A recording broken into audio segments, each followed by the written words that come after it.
et bienvenue dans Phosphorus.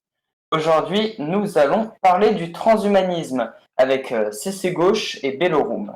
Bienvenue donc dans cette deuxième saison de Phosphorus, quand on y pense. Il y a eu beaucoup de préparation pour cette vidéo. On a donc un invité aujourd'hui, c'est Bellorum, qui diffère de CC Gauche, notre invité habituel. Et aujourd'hui, nous allons parler donc de transhumanisme, qui est un sujet qui est qui était très demandé ces derniers temps. Et je pense que ça va être un gros épisode actuellement. Donc, ça s'est un peu fait dans le rush et on a pourtant bien préparé tout ça. Donc, je vais accueillir tout d'abord Bellorum qui va pouvoir rentrer à la magnifique porte des invités. Bonjour.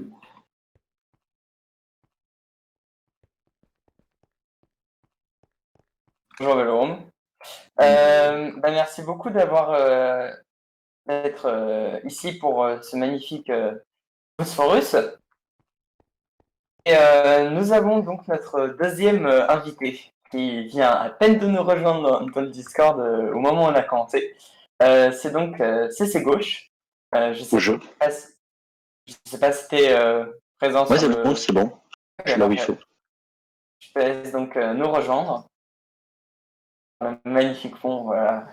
Magnifique. Quelle préparation. Hop. Bonjour CC Gauche. Ok, il se met là, très bien. Je me laisse, tu veux. Merci beaucoup de nous avoir rejoints pour ce Phosphorus sur le transhumanisme, Phosphorus donc très demandé.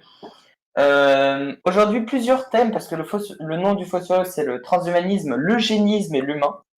Donc on va parler de tout ce qui tourne autour de ces différents sujets. Nous avons même prévu une petite vidéo à voir, une petite vidéo qu'on pourra voir sur l'histoire un peu du transhumanisme, qui permettra de relancer le sujet à un moment, histoire de changer un peu les idées lors de ce débat. Évidemment, toutes les opinions sont le bienvenu dans ce sujet. Et le mieux, c'est aussi de découvrir. Donc, si vous, spectateurs, vous voulez participer au Phosphorus, n'hésitez pas à marquer un message dans le chat, que ce soit le chat YouTube ou le chat Twitch. On pourra vous voir, ça s'affichera directement sur Minecraft sur nos écrans, et on pourra vous répondre et interagir avec vous. Bien. Est-ce qu'il y a des présentations que vous voulez faire, Bellorum, si c'est gauche? Non, j'ai rien de particulier à dire sur moi. Si c'est gauche, on le connaît bien. Je pense que la meilleure façon d'entamer, comme d'habitude, ce type de sujet, c'est de commencer par les définitions pour être sûr qu'on parle bien de la même chose et éviter qu'on fasse un débat de sourds. Le mieux, c'est peut-être de commencer par la définition du transhumanisme et après faire la définition de l'eugénisme, qui sont deux sujets relativement similaires qu'on a donc mis dans le même phosphorus. CC Gauche et Bellorum, quelle est votre définition du transhumanisme? Bellorum commence. D'accord. Alors, personnellement, pour moi, le transhumanisme, c'est un outil. Après, on parle bien de ma définition personnelle du transhumanisme. Oui, on parle de la définition personnelle, après on pourra voir si... Bien. Alors, pour moi, le transhumanisme, du coup, c'est un outil qui peut servir à améliorer l'humain ou à juste l'adapter à certaines circonstances, à ces nouvelles conditions de vie qui sont créées par notre société moderne. Voilà. Ok. C'est un outil ou une science? Je pose cette question. Alors, le transhumanisme, c'est un outil. Hein. Okay. La science la science principale qui sert le transhumanisme, c'est la biomécatronique. Globalement. Ok, donc la biologie... Mot très long pour globalement dire on met des machines sur des trucs vivants. Okay. Et dans des trucs vivants. Voilà. Ok. Et c'est gauche, est-ce que tu es d'accord avec cette définition du transhumanisme? Oui, moi ça me va plutôt bien. Ouais, non, ça me va sympa. Ok. Donc, vu que Bellorum vient de faire la définition du transhumanisme, si c'est gauche, je te laisse la définition de l'eugénisme. Alors pour moi, l'eugénisme, c'est changer les caractéristiques d'un individu par la sélection et la modification génétique. Donc ça a un côté tout d'abord héréditaire. que le transhumanisme ne l'aura pas. Donc, c'est-à-dire que par l'eugénisme, on va toucher directement au code génétique de l'humain. Du coup, bah, les futures générations auront aussi ces attributs génétiques, là où le transhumanisme se limite à l'individu seul. Ok, donc l'eugénisme, c'est le transhumanisme, mais pas sur. En fait, ça n'a pas forcément quelque chose à voir. L'eugénisme, c'est quelque chose de plus global. Le transhumanisme, c'est quelque chose de précis sur l'humain. Des modifications à chaque fois de l'être, Non, mais d'un côté. c'est pas que c'est plus global, c'est des choses différentes mais similaires à la fois. On prend l'eugénisme, ça va être plus la modification du fonctionnement de notre vivant, là où le transhumanisme, ça va être ajouter une surcouche par-dessus. Du coup, ce Ok, fonctionnement du vivant va être héréditaire, que la surcouche ne va pas l'être. ok. Donc si on est aveugle et on met un œil bionique, est-ce que c'est du transhumanisme? Oui, et la personne devient un cyborg, le terme pour les personnes qui ont des modifications corporelles avec des machines. Et un des premiers, c'est marrant que tu parles d'œil parce qu'un des premiers cyborgs était justement un gars qui avait une maladie de l'œil auquel on avait implanté ben, c'était pas vraiment un deuxième œil, c'était une machine qui partait de son cou et qui se mettait devant son œil, qui corrigeait, je crois, son daltonisme ou un truc comme ça, je me rappelle très bien. Ok, ok. Je vais juste, du coup, je pense que c'est intéressant de lire les définitions de Wikipédia. Vous pouvez en faire ce que vous voulez, mais comme ça, histoire de savoir ce que le monde pense là-dessus. Là, j'ai demandé des définitions personnelles, c'est peut-être bien aussi de voir ce que les autres personnes pensent de ces deux termes. Donc pour le transhumanisme, la définition c'est courant de pensée selon lequel les capacités physiques et intellectuelles de l'être humain pourraient être accrues grâce au progrès scientifique et technique. Donc c'est pas une science et c'est pas une. Je sais pas le terme que tu as employé, Belleroom. J'ai pas Outil, employé le il a dit terme le terme précis. outil. Oui, Outil. voilà. Donc selon la définition de Wikipédia, c'est ni une science ni un outil, c'est un courant de pensée. Oui, justement, c'est pour ça que j'ai demandé si on parlait bien de la définition personnelle et pas de la définition Ouais. générale, parce que le transhumanisme peut avoir beaucoup de définitions en fonction de comment on veut l'utiliser et comment on interprète son utilisation. Ok. C'est gauche pour toi, le transhumanisme, c'est plus un courant de pensée, une science ou un outil? Bah, au final, est-ce qu'on peut dire qu'une science n'est pas un courant de pensée et est-ce qu'on peut dire que la science n'est pas un outil? Au final, ils sont tous liés de près ou de loin. Dire que ça ne serait pas l'un mais plus l'autre, ça rentre dans des définitions extrêmement techniques et propres à chacun de ces termes. On est Hmm. plus sur des définitions d'ordre du dictionnaire que sur vraiment des choses personnelles. Et Bellorum, du coup, pourquoi tu as voulu préciser que c'était plus un outil qu'un courant de pensée? Euh, Parce que pour moi, ça peut pas être autre chose qu'un outil, quelque chose.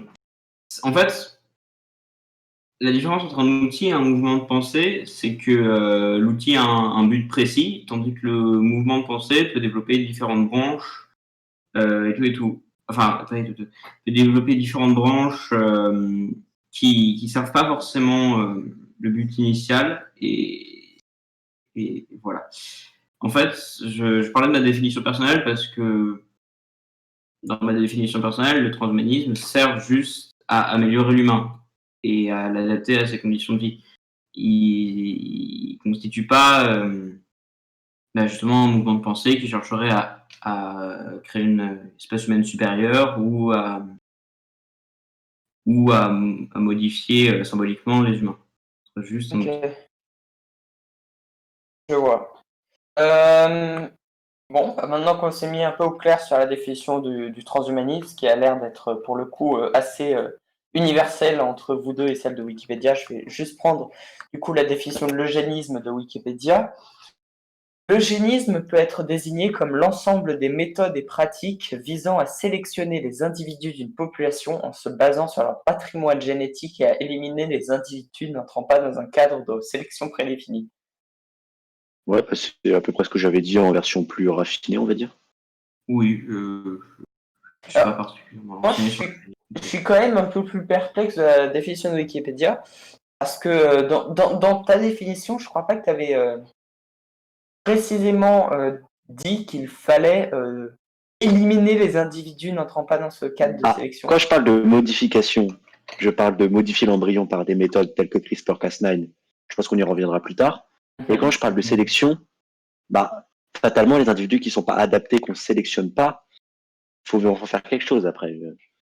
Parler de l'élimination des personnes, c'est peut-être un peu, ça rappelle les heures sombres de l'histoire, mais je, Moi, je ce serait pense que plus c'est quelque chose l'élimination de leurs qu'il faut gènes, pas. pas leur C'est quelque permettre chose qu'il faut. de les reproduire. C'est quelque chose qu'on ne doit pas associer à l'eugénisme pour moi. C'est l'eugénisme, c'est une méthode pour arriver à améliorer le patrimoine génétique humain. Après, que ce Après, soit par l'élimination d'individus ou par l'édition génétique, il y a plusieurs méthodes de le faire avec des éthiques différentes et des problèmes associés. est-ce que la définition ne change pas selon l'application? Ah, si on parle du transhumanisme et de l'eugénisme en général, je pense qu'il faut aussi prendre en compte l'idée que ça peut pas que servir à améliorer le génome humain, mais sélectionner des traits qui ne sont pas forcément meilleurs, mais qui sont considérés comme meilleurs, comme la supposée race aryenne promue par Hitler. Et pareil pour le transhumanisme, il ne faut pas oublier l'objectif, enfin, un des mouvements de pensée découlant du transhumanisme ayant pour objectif de créer une espèce humaine supérieure. Si on parle de ça en général. Juste de dire bonjour à Karbat, histoire qu'il parle pas. Parce qu'il il est présent. Si jamais tu veux débattre avec nous, du coup, n'hésite pas. Bon, bah, je pense qu'on peut du coup directement entrer dans le vif du sujet sur l'eugénisme et le transhumanisme. Je pense que directement là, on peut y aller directement dans le cœur du sujet. Eugénisme, comment bien le faire? Voilà, ça attaque Comment bien le faire? directement. Ouf, alors parler Directement le d'éthique et sujet. compagnie. Comment? Parce que évidemment, alors ça peut être sujet à l'interprétation personnelle, mais je pense que personne ici ne pense que Hitler a fait un boulot très éthique dans sa manière d'implémenter l'eugénisme. C'était une éthique, après, est-ce que c'était la bonne? Voilà, c'est ça. Mais du coup, la question, c'est comment bien faire de l'eugénisme? Et est-ce que l'eugénisme, c'est bien? Du coup. Je pense qu'il faut aborder d'abord l'histoire de l'eugénisme. Parce que l'eugénisme a été fait plusieurs fois dans l'histoire. Et on sait où à peu près où est-ce qu'il a commencé. Mais on ne peut pas savoir si les hommes préhistoriques n'avaient pas déjà entamé des politiques d'épuration ethnique ou d'extermination de minorités. Donc jusqu'à l'apparition récente des méthodes d'édition génétique, la seule façon de faire de l'eugénisme, c'était soit la promulgation d'un individu, c'est-à-dire accorder des droits supérieurs, notamment en termes de reproduction, à un individu qu'on juge supérieur. Donc, on va dire, tout ce qui était Moyen-Âge, c'était les garçons qui jugeaient forts les soldats qui trouvaient importants, allaient féconder plus des femmes que des hommes qu'on jugeait fragiles, etc. C'était une forme de... Ah, on a des messages Ouais, c'est bon. Ouais, très sympas. Voilà. Très sympa. Du coup, ça m'a perdu. Qu'est-ce que je disais? De l'eugénisme et de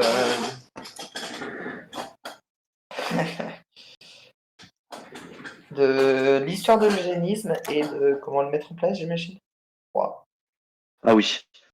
Du coup, avant, on n'avait pas le choix. Soit on autorisait les gens à plus se reproduire par la castration des individus qu'on jugeait non viables ou inférieurs, soit carrément on procédait par l'élimination, c'est-à-dire que les individus qu'on juge inférieurs, on les éliminait. Le problème, c'est que ces critères souvent étaient un peu subjectifs, on va dire. Exterminer des tziganes, exterminer des juifs. c'est pas incroyable, on va dire, au niveau de ce que apporte à la population et à l'humanité en général.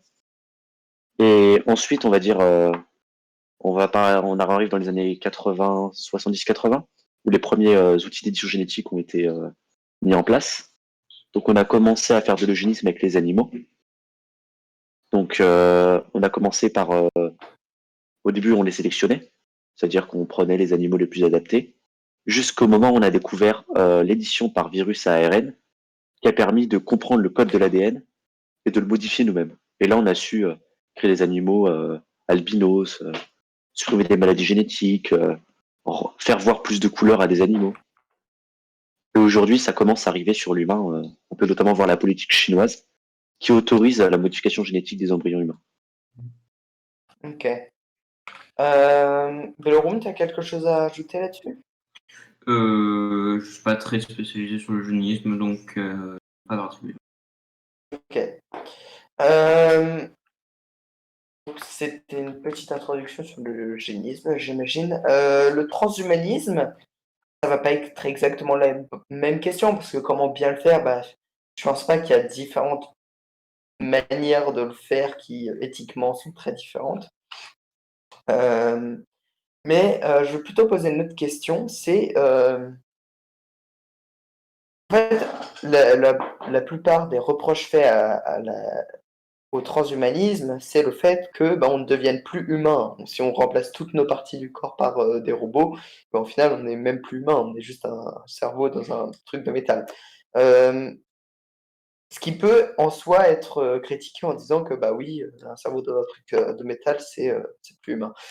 Euh, mais du coup, la question c'est quand sommes-nous humains et à partir de quel moment, à partir de combien de remplacements d'organes est-ce qu'on s'arrête d'être humain?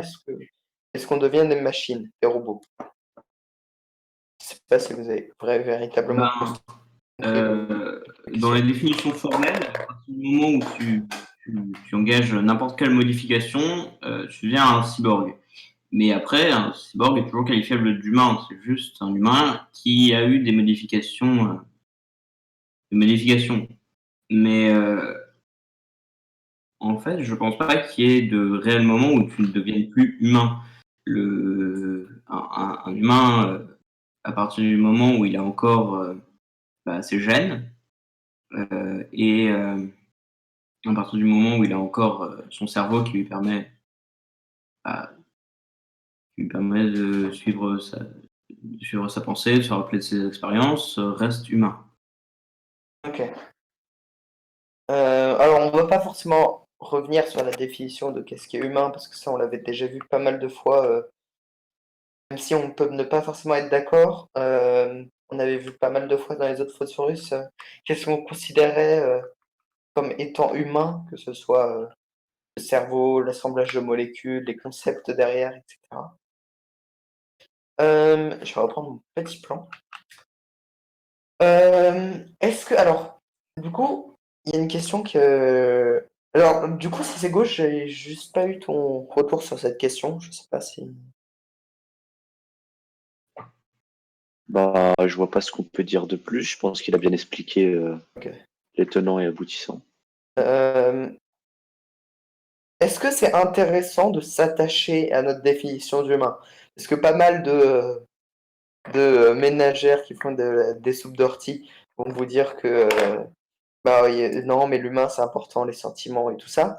Mais je sais que vous êtes un peu l'opposé de cette pensée en général. Je sais pas vraiment, mais c'est l'option que vous Pourquoi cette définissez pensée? ici. Quoi? De quoi?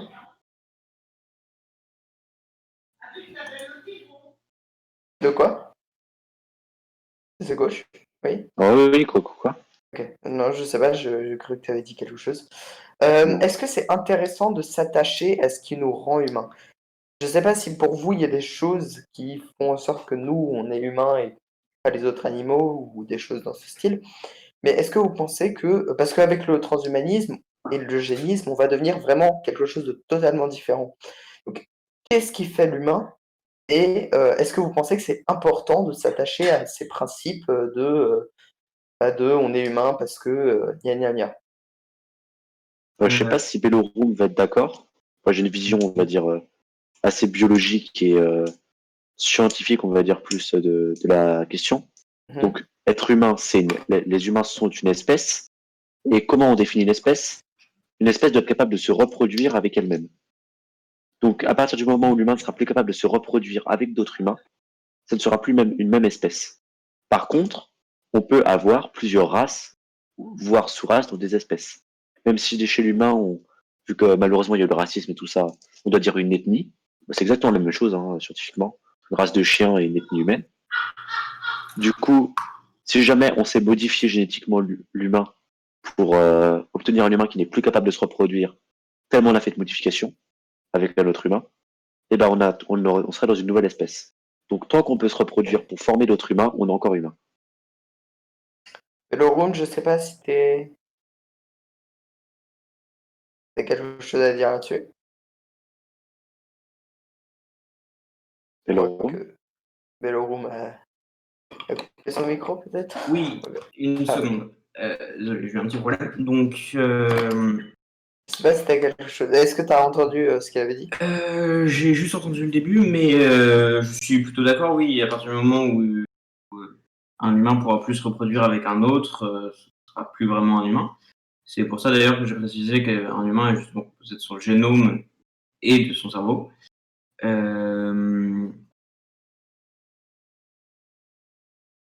J'ai rien entendu à ce J'ai que tu rien viens de dire. compris. moi non plus. Non, mais et je crois qu'il a dit que si tous les humains avaient les mêmes génomes, mais que tous les génomes étaient différents, c'est ça, non? Ok, ok, bon.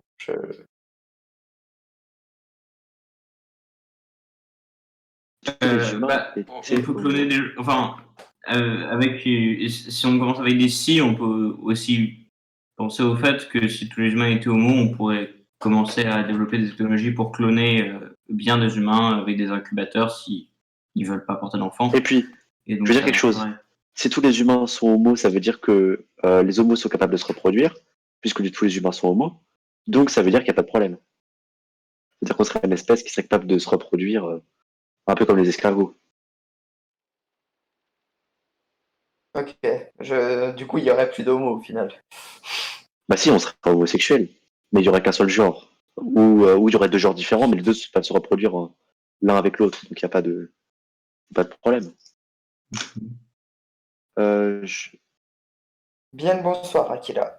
je crois qu'on a Bonsoir. des haters sur Ouais, je Discursive. sais, non, mais c'est classique. C'est les mêmes personnes qui sont bannies sur le serveur Discord pour la même raison que ce qu'ils font là. Mais t'inquiète pas, hein, j'ai pris les deux comptes que j'avais pu. Et puis, honnêtement, c'est pas vraiment ça qui va changer grand-chose. De toute façon, ça Euh, compte comme une interaction, donc tant mieux pour nous. oui, c'est ça. Ça fera augmenter notre. T'inquiète pas, de toute façon, je note leurs ID et compagnie. Je vais passer un petit coup de Maggie, de Maggie 3 jours après. J'ai la liste sortir si tu veux. Bon, bref, on n'est pas vraiment là pour parler de chantage. Je pense qu'on a bien défini du coup le transhumanisme et ce qu'on a sur l'humain. Et avant qu'on passe sur le futur, du coup, Tu qu'est-ce peux le qui ban est. AppSec, mais Qui ça? Oui, sur le Discord. M'occupe. oui, mais les bannes à Ardeos. Ah, mais vous occupez, Bon, bref. c'est bon, vas-y.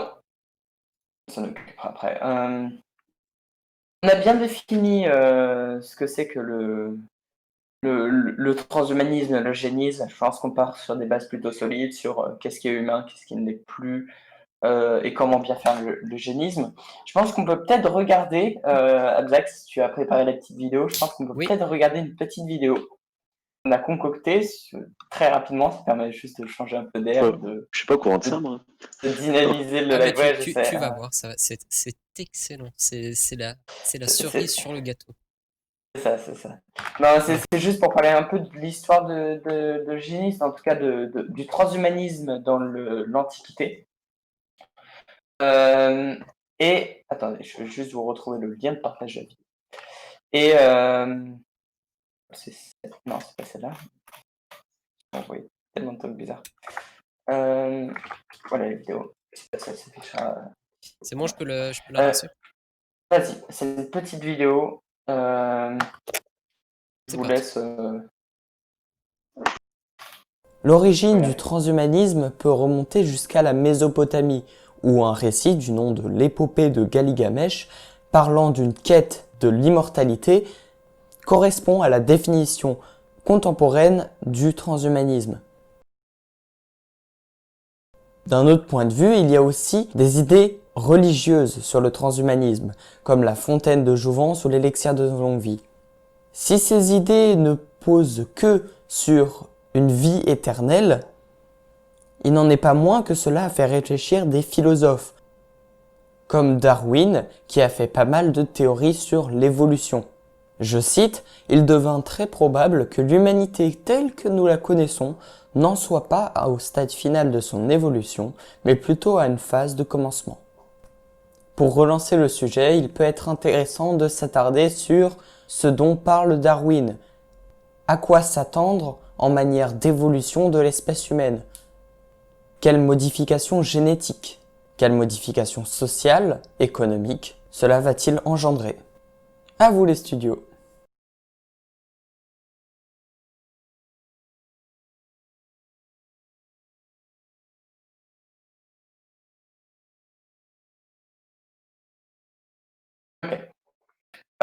Bon, voilà, une petite pause vidéo qui fait plaisir. Alors bon, c'est gauche et Bellorum, vous avez peut-être pas pu voir, du coup, pas pu entendre la fin, mais donc à la fin, l'idée c'est que à la fin, il y a des combats, des conflits d'intérêts dans notre chat, c'est extrêmement drôle. À la fin de la vidéo, du coup, je pose la question de quels sont les enjeux économiques et sociaux liés au futur du transhumanisme. Donc, si par exemple, il y a des gens qui vont... si on met en place une société qui va faire du transhumanisme sur certaines personnes qui le désirent, si on met en place un certain eugénisme ou si on met en place des enfants qui peuvent avoir les gènes qu'ils souhaitent selon la demande des parents, eh ben, quels sont les enjeux économiques qui en viennent? Est-ce qu'il y a aussi des enjeux discriminatoires qui en sortent? Denis Arbelos. Alors, je parle pas particulièrement, pas particulièrement d'enjeux discriminatoires, mais plus d'enjeux d'inégalité. Mais même pas en voyant une société future où on utiliserait le transhumanisme sur certaines personnes. Déjà dans quelques années, quand le transhumanisme sera un peu développé et qu'il y aura des augmentations qui, pas comme maintenant où les prothèses sont juste palliatives, mais qui seront bien là pour améliorer les êtres humains, eh bien, on pourra déjà voir une augmentation des inégalités du fait que l'accès à des prothèses se fera plus difficilement rien qu'en fonction du pays et de la richesse. Et ça pourrait créer des tensions. Et en plus de ça, il y aura aussi un gros problème au niveau du port d'armes, étant donné qu'une prothèse améliorée, imaginons pour un ouvrier de chantier qui soit faite pour soulever des bonnes charges, cette prothèse pourrait être considérée comme une arme blanche ou une arme contondante. Parce que elle sera juste puissante. Et donc, il y aura tout un statut législatif à voir au niveau des prothèses, même au niveau palliatif. Tu peux juste expliquer ce qu'est palliatif? Quand quelqu'un a perdu un membre, par exemple, ben, on lui remplace le bras Donc en fait, perdu par une prothèse. c'est les prothèses. Oui, palliatif. Tandis que pas palliatif, c'est juste on choisit d'amputer quelque Ça chose. vient du mot pallier. Oui. C'est pour remplacer. Ouais. Voilà. En effet, je le vois dans le chat, c'est un sujet à part et intéressant. Peut-être que pour le coup, donc À part si on part sur l'idée que les prothèses peuvent être une arme, je pense que c'est légèrement hors sujet. Non, ça rentre dans le sujet complètement. Ouais. Ça fait partie des tenants, aboutissants, la situation sociale. Ouais, mais alors, vu que je voulais plus parler du côté social, je pensais plutôt, en fait, et il y avait un point qui était assez justement mis en évidence oula, j'ai mon live en double. Mise en évidence par Bonjour Monde, qui est une chaîne de vulgarisation scientifique qui sont assez fans du transhumanisme ces derniers temps. Et leur point, c'était que comme les téléphones d'aujourd'hui, les prothèses, il y en aura qui sont de base, ce sera cher, mais il y aura de la concurrence et moins cher. Et un peu comme les iPhones d'aujourd'hui, il y aura différents designs de prothèses et ces différents designs pourront en quelque sorte dire bah, j'ai un iPhone parce que c'est plus joli et donc j'ai plus d'argent. Donc respectez-moi. Donc, il disait qu'il y aura en fait le même système qui apparaîtra dans la suite à cause des différents systèmes du transhumanisme. Est-ce que vous êtes d'accord sur ce point-là? Ben oui, ça rentre dans la case de l'augmentation des inégalités causées par le transhumanisme, oui. Ok. C'est tout. Ben, d'autres conséquences sociales pourraient être sur l'apparence des personnes, qui pourraient grandement changer, et la notion de genre également, qui pourrait être assez bouleversée.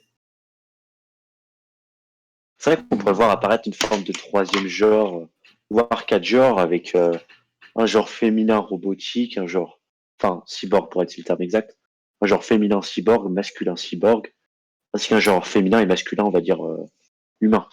Mm. On pourrait voir apparaître deux nouvelles classes dans la Et puis société. aussi un genre adaptable. Enfin, des personnes pourraient changer de genre assez Mais au facilement. final, on peut se dire que est-ce que c'est pas déjà le cas pour les personnes aveugles ou handicapées au final, c'est un problème qui reste assez similaire. C'est plus, on va dire, c'est le même problème qu'ont les personnes non binaires, queer, etc. C'est quelque chose qui se pose déjà aujourd'hui. On voit que ça pose des problèmes, mais on y aura déjà été confronté. Donc, je pense pas que ce soit vraiment un problème social à ce niveau-là. Oui. Sinon, je pense pas qu'il pose des grands problèmes, le transhumanisme. À part s'il y a des cons qui veulent faire manger les encyclopédies, évidemment. Ok. Du coup, ça m'a fait poser une question. Déjà, est-ce que vous pensez que, vu qu'on parlait justement de sexualité avec les personnes eugéniques, l'eugénisme, est-ce que ça induit le fait qu'on doit légaliser les rapports sexuels? Parce que De quoi légaliser les rapports sexuels? C'est pas illégal.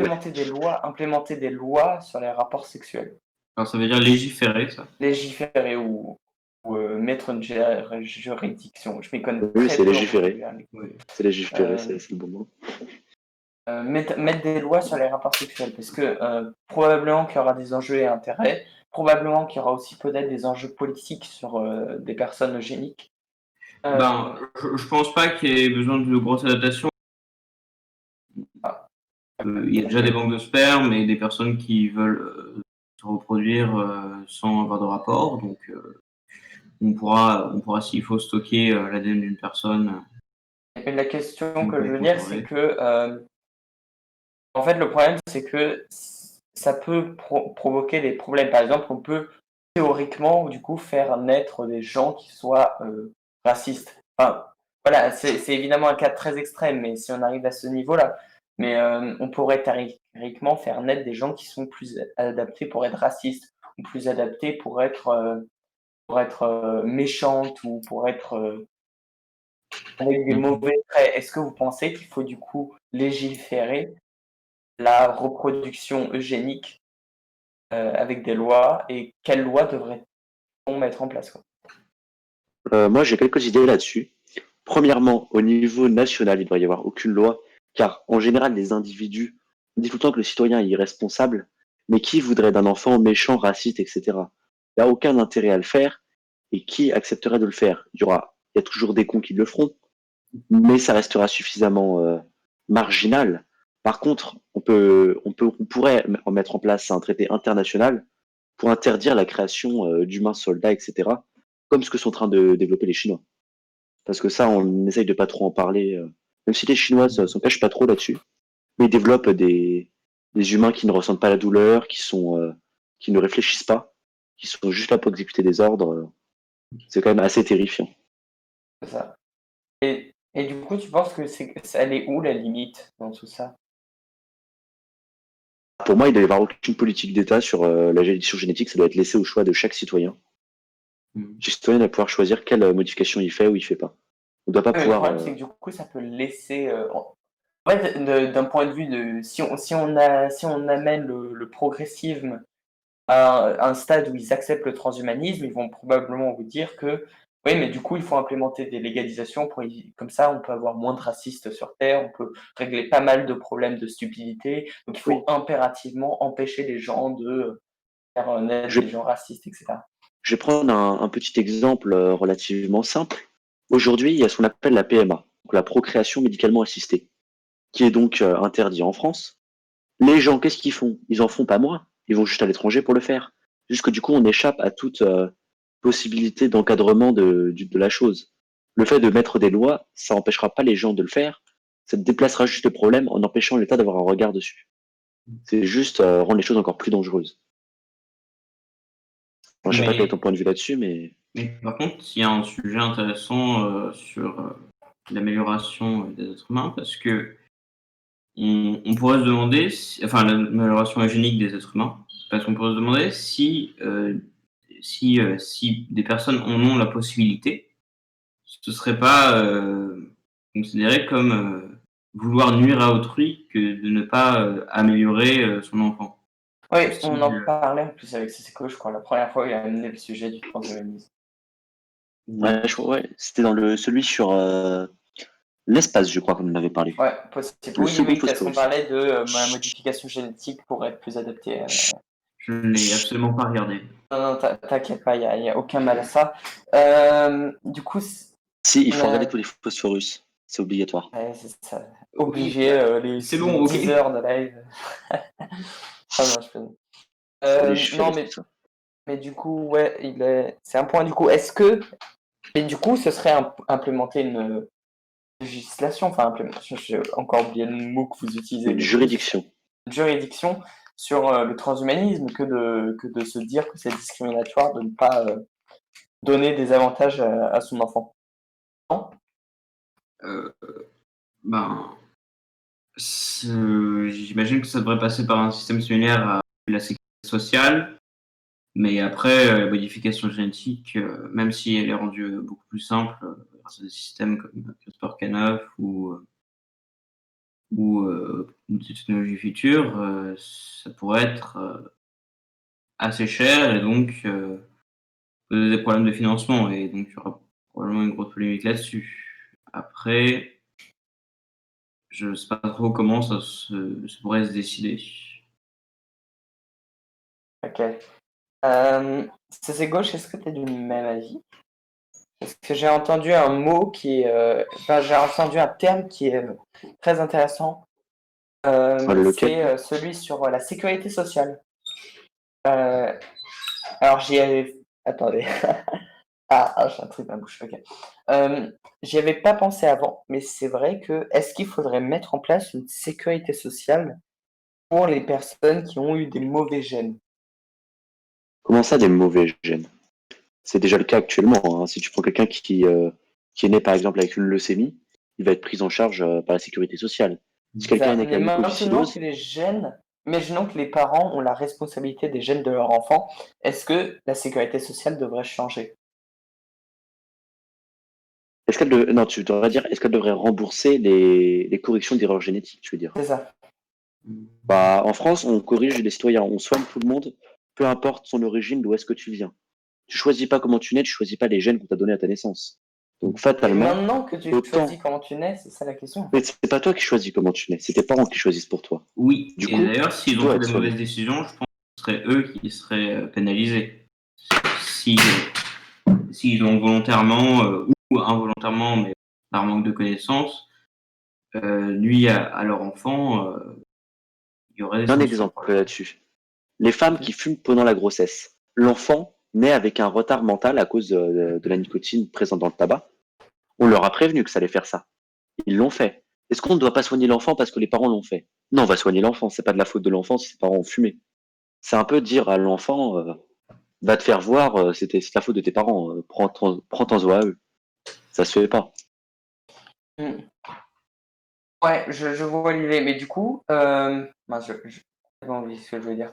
Euh, du coup, on pourrait porter plainte pour des mauvais gènes donnés de la part de nos parents. Euh, Ça serait techniquement possible. ouais. Comme on peut attaquer ses parents pour avoir fumé pendant la grossesse. Mais généralement, ces plaintes-là, faudra voir, vous avez le droit pour en parler plus Ok. amplement, mais je pense que c'est des choses qui sont inapplicables d'un point de vue juridique. Ces lois, à partir de quand on considère que c'est une modification qui est pas viable envers l'enfant? À partir de quand on doit pénaliser ça? Ouais, À mais la partir de question, quand on considère que les parents étaient à se renseigner pour savoir à quel point ça pouvait être une nuisance? c'est ça. Est-ce que du coup, ne pas. Ouais, c'est ça. Euh, bon, bah c'est un. On a bien avancé là-dessus. Je sais pas si vous voulez rajouter quelque chose d'autre sur la santé et la juridiction concernant le transhumanisme de plus tard. Hmm. Ah non, et oui, je souhaitais juste ajouter que là, on parle de génisme, donc les gens peuvent se dire que c'est quelque chose qui va arriver dans le futur, etc. Mais je tiens à dire que c'est déjà le cas aujourd'hui, hein. On modifie déjà les embryons humains, notamment pour le sida. On sait faire une thérapie à base de CRISPR-Cas9 qui est capable de supprimer le sida des gènes de l'enfant. Le sida est un virus qui se met dans le génome humain. On sait aussi aujourd'hui soigner des maladies comme la mucoviscidose avec CRISPR-Cas9, les détecter pendant la grossesse, pour y mettre fin si jamais on ne sait pas. Donc on fait déjà de l'eugénisme à grande échelle. Ok. En France aussi? Non, pas en France, seulement à Ouais. l'étranger. En France, on a seulement le droit à l'avortement si l'embryon n'est pas viable. On n'a pas le droit de réparer l'embryon. En Suisse, on a le droit de modifier l'embryon, par contre, si je me souviens bien. Bellorum, un truc à ajouter là-dessus? Non, pas particulièrement. Pour combien de temps vous pensez que l'acceptation, en tout cas en France, du transhumanisme et de l'eugénisme sera? Combien Pendant de temps? combien de temps? Dans combien de temps ça va arriver? Oui, On aura le droit de le faire légalement? oui. Euh, je dirais que dans les pays étrangers, ça va commencer à se généraliser dans 10 ans. Et en France, on est toujours en retard de 10 ans, donc dans 20 ans. 10 ans? Honnêtement, je pense pas. Enfin, je serais pas capable de mettre une date précise, mais je pense que vraiment ça se produira. Ben, en fait, étant donné que les technologies s'améliorent exponentiellement et que le prix de la technologie va diminuer grandement, je dirais que déjà dans 5 ans, il y aura des mouvements qui seront là pour le faire accepter. Ah, il y en a déjà des Et mouvements. oui, mais des mouvements pour. Oui, oui.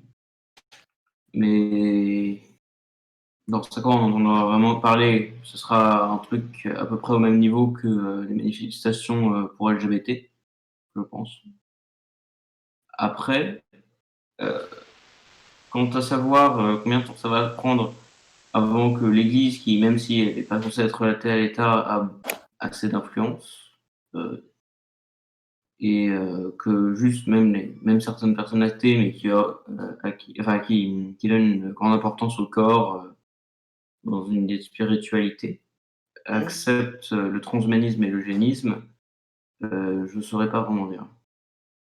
Euh, alors, je vous voyais beaucoup débattre sur le serveur Discord et je voyais du coup des sujets sur lesquels vous n'étiez pas forcément, vous deux, du même avis. Ou alors du même avis, mais pas de la même méthode, je crois, si c'est gauche, je dis bien.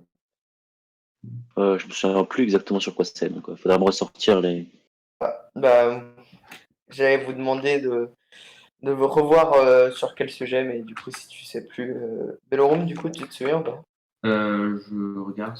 Ah oui, c'était sur est-ce qu'on pouvait séparer l'évolution technologique de l'évolution biologique. Et ces gauches soutenaient que c'était bah, la même chose. Et Non, je ne pas que c'était la même chose. Je soutenais que l'évolution technologique était une conséquence de l'évolution biologique. C'est-à-dire que on a atteint un stade où la biologie est arrivé à un tel niveau d'évolution que l'être créé par la biologie est capable de s'auto-évoluer par la technologie. Donc, l'évolution technologique est une conséquence de l'évolution biologique. oui. Et moi, je disais globalement que les deux étaient séparables, même s'ils étaient, même si l'un découlait de l'autre et que concrètement c'était deux mécanismes d'évolution. Je disais bien qu'ils découlaient de deux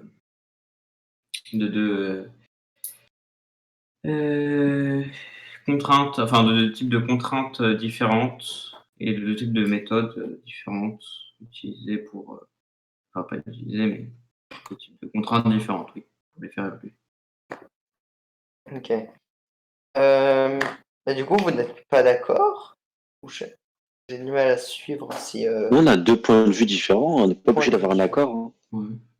Ouais. C'est ça que les gens ne Euh, comprennent pas dans les débats. Quand je vois beaucoup de débats télévisés entre les politiques, etc., ils essayent de se mettre d'accord, mais des fois, enfin, d'imposer leur avis à l'autre. Mais des fois, il n'y a pas de quelqu'un qui a plus raison que l'autre. C'est des visions différentes qui se valent chacune, Ouais, il y a différents avec des systèmes avantages et des de inconvénients. pensée qui fonctionnent.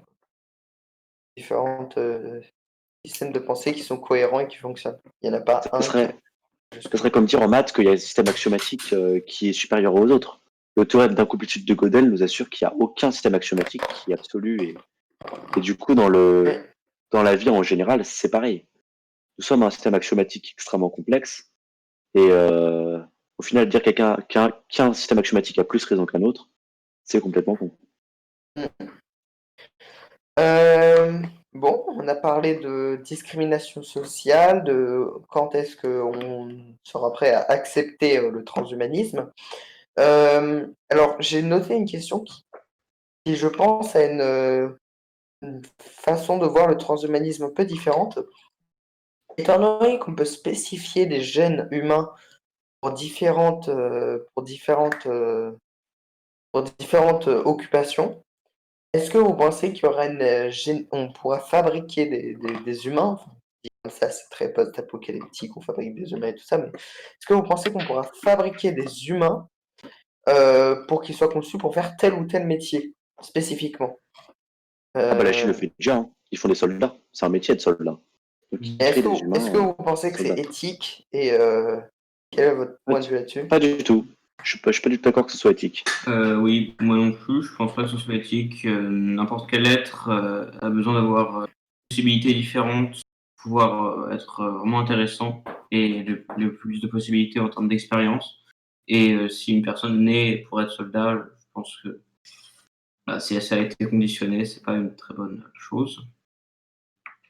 Mais c'est effectivement un point de vue intéressant, enfin une question intéressante, étant donné que si on crée des castes différentes ayant pour but précis de procréer et de travailler chacun dans un domaine spécifique, ben ça améliorerait la progression de la société, enfin la progression surtout de la science en fait, et, euh, et, euh, et améliorer grandement la production de richesses, mais diminuer grandement les capacités sociales de nos sociétés et la diversité des individus. Mais c'est vraiment une question intéressante, étant donné qu'il faut voir à quel point on est capable de sacrifier la diversité pour l'efficacité de la société. Hmm. Et pour Parce voir du que coup à quel point on pourrait appliquer cette méthode.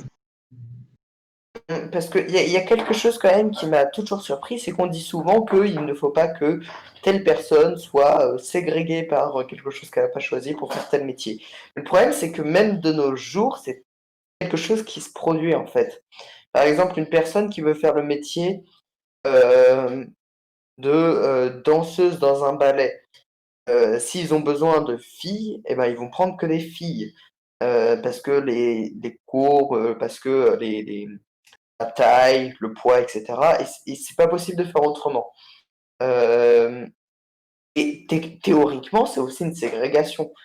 Euh, donc, de la ségrégation génétique, c'est quelque chose qui se produit de nos temps.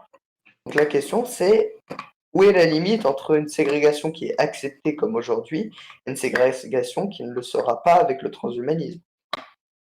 Alors, avec le transhumanisme, étant donné que le corps à part au niveau du cerveau, sera assez modifiable, même si on pourrait utiliser des implants dans le cerveau pour essayer de l'améliorer, pour faire d'autres choses comme ça.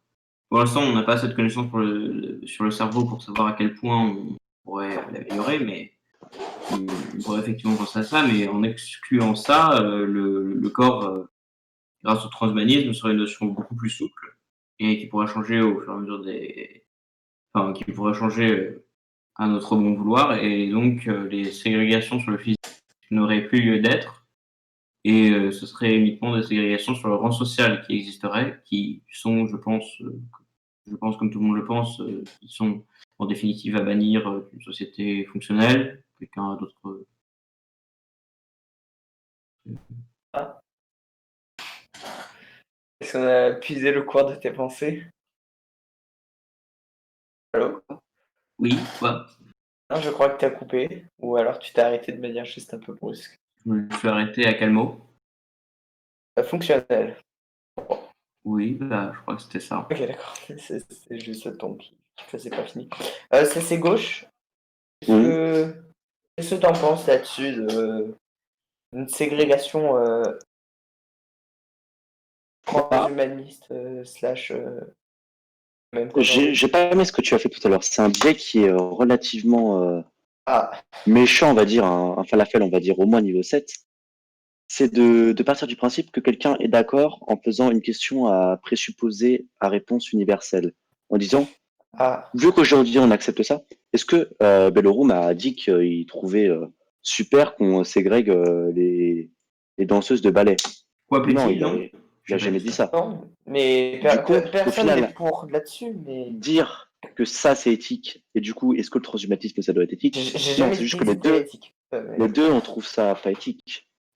Après, quelle dose on est prêt à perdre? Il faut toujours prendre conscience quelle dose d'éthique on est prêt à laisser. Et je pense qu'il y a quand même une différence entre une ségrégation locale et, on va dire, plutôt sensible. Comme sur les danseuses ballet, ça représente peut-être une vingtaine de personnes dans chaque pays, ce qui est quand même assez faible.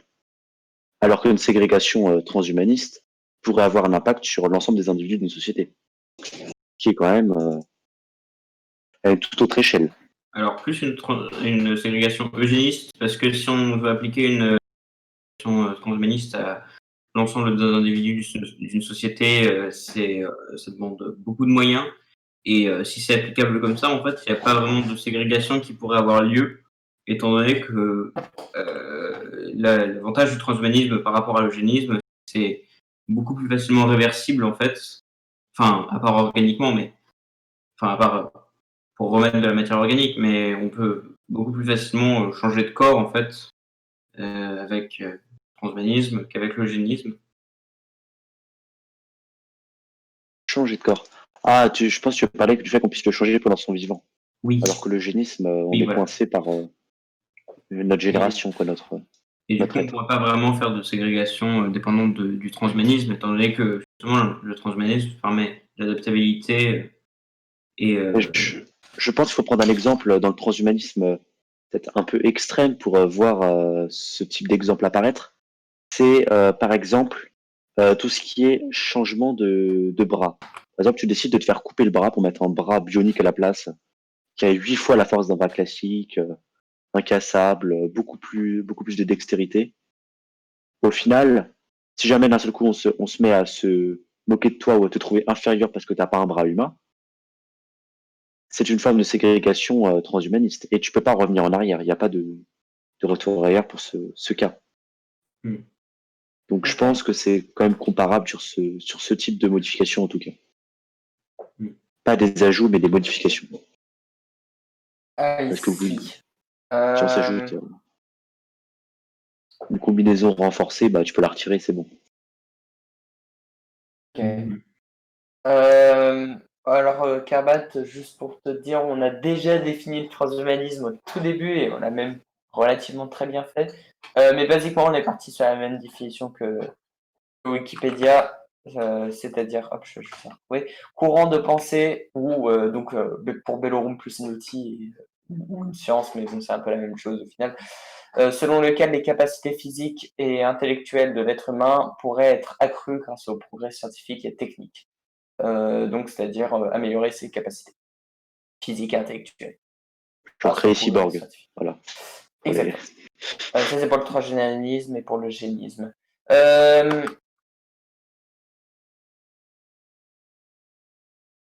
Alors, j'ai aussi un autre point de vue. Est-ce que vous pensez, et comment faire dans ce cas-là, pour utiliser le transhumanisme, je vais jamais réussir à le prononcer, c'est bon, pour résoudre des problèmes écologiques? Qu'est-ce que tu entends par là? Ouais, un sujet complexe et dense, mais je pense que ça fait un bon épisode au final. Quand j'entends par là de bah, les problèmes, par exemple, on a Elon Musk et alors, est-ce que vous considérez Neuralink de Elon Musk comme étant du transhumanisme? Neuralink plutôt? Un Neuralink. Neuralink. Un Neuralink. Je croyais que c'est Neura. Ok, bon, bref. Non, c'est neural pour neural en anglais qui veut dire neurone. Est-ce que vous pensez que c'est du coup du transhumanisme? Ah oui, oui. D'ailleurs, tout le sujet en général des liens neuronaux est un sujet assez vaste et dense. Et honnêtement, si on commence à l'aborder, je pense qu'il faudrait carrément dédier un autre épisode à ça, mais on peut survoler sa surface pour l'instant. Sur le Neuralink et ses enjeux? Oui, oui. Parce que Ok.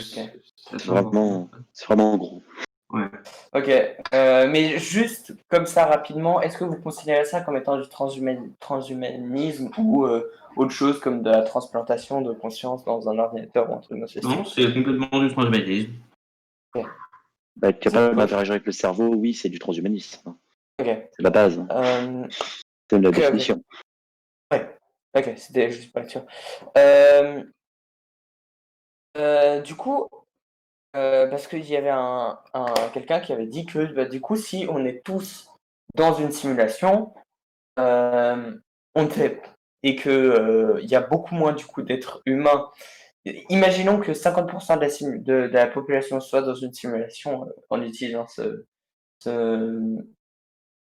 cette idée.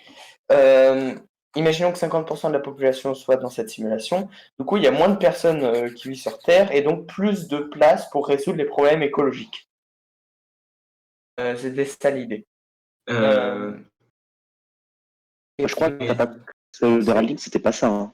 Oui. Neuralink, c'était ce qui permettait d'interagir avec le cerveau humain en permettant de comprendre des pensées ou des ordres. Les pensées, Et être je capable sais, de- mais il y a Elon Musk qui veut utiliser Neuralink pour nous mettre dans Minecraft.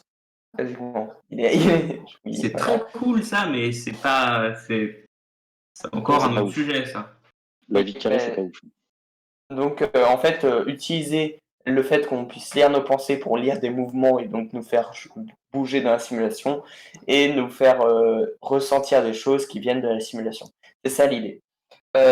Donc, Et on du est coup, je bien vais poser la d'accord question, que est-ce que ça, dans... c'est du transhumanisme? Oui, ça en est. Oui, oui. Mais donc ta question c'était que... Si tout le monde va dans cette simulation, est-ce que du coup, ça peut permettre de résoudre des problèmes écologiques? Qu'est-ce que vous Alors, pensez là-dessus? la réponse est non. Ça consomme énormément d'énergie, ce genre de truc, normalement. Et on est bien d'accord qu'on n'utilise pas les cerveaux humains comme des ordinateurs. Enfin, on ne peut pas passer directement... Enfin, c'est pas le cerveau humain qui hoste, quoi.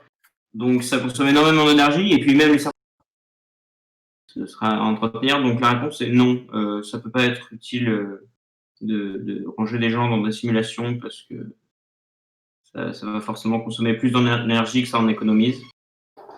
Mais après, est-ce que ça permettrait pas de... Alors là, c'est d'un point de vue assez eugénique, hein, mais de tuer une partie de la population indirectement en leur faisant quand même vivre leurs centaines d'années de vie, là, C'est qu'ils très veulent, Big et même peut-être Brother plus, comme idée. et même peut-être plus, si on a juste accélère la vitesse générale grâce à une science tard. Est-ce que ça permettrait pas de tuer plus rapidement une grande partie de la population en leur faisant en fait vivre une vie normale mais dans un ordinateur, histoire qu'il n'y ait pas de reproduction qui se fait, et donc de résoudre un problème à l'écologie. Est-ce qu'on peut appeler ça vivre hein, quand t'es dans un ordinateur? Je suis pas sûr. Ou Ça dépend du réalisme de la simulation. de toute Faut façon, savoir ça que plairait à certaines personnes, mais certaines personnes voudront avoir une. Ça dépend déjà comment c'est installé. Et ensuite, faire mourir des gens plus rapidement, je suis pas sûr que s'ils le savent, ce soit très accepté. Mais l'idée de on met la moitié de la population dans cette simulation depuis leur choix, ils meurent de vieillesse dans cette simulation, et donc au bout de 100 ans, on a réduit la population mondiale de 50%, et du coup, tout de suite, niveau problème écologique, ça va mieux. Est-ce que déjà vous pensez que c'est enviable, et est-ce que vous pensez que c'est une solution éthiquement correcte?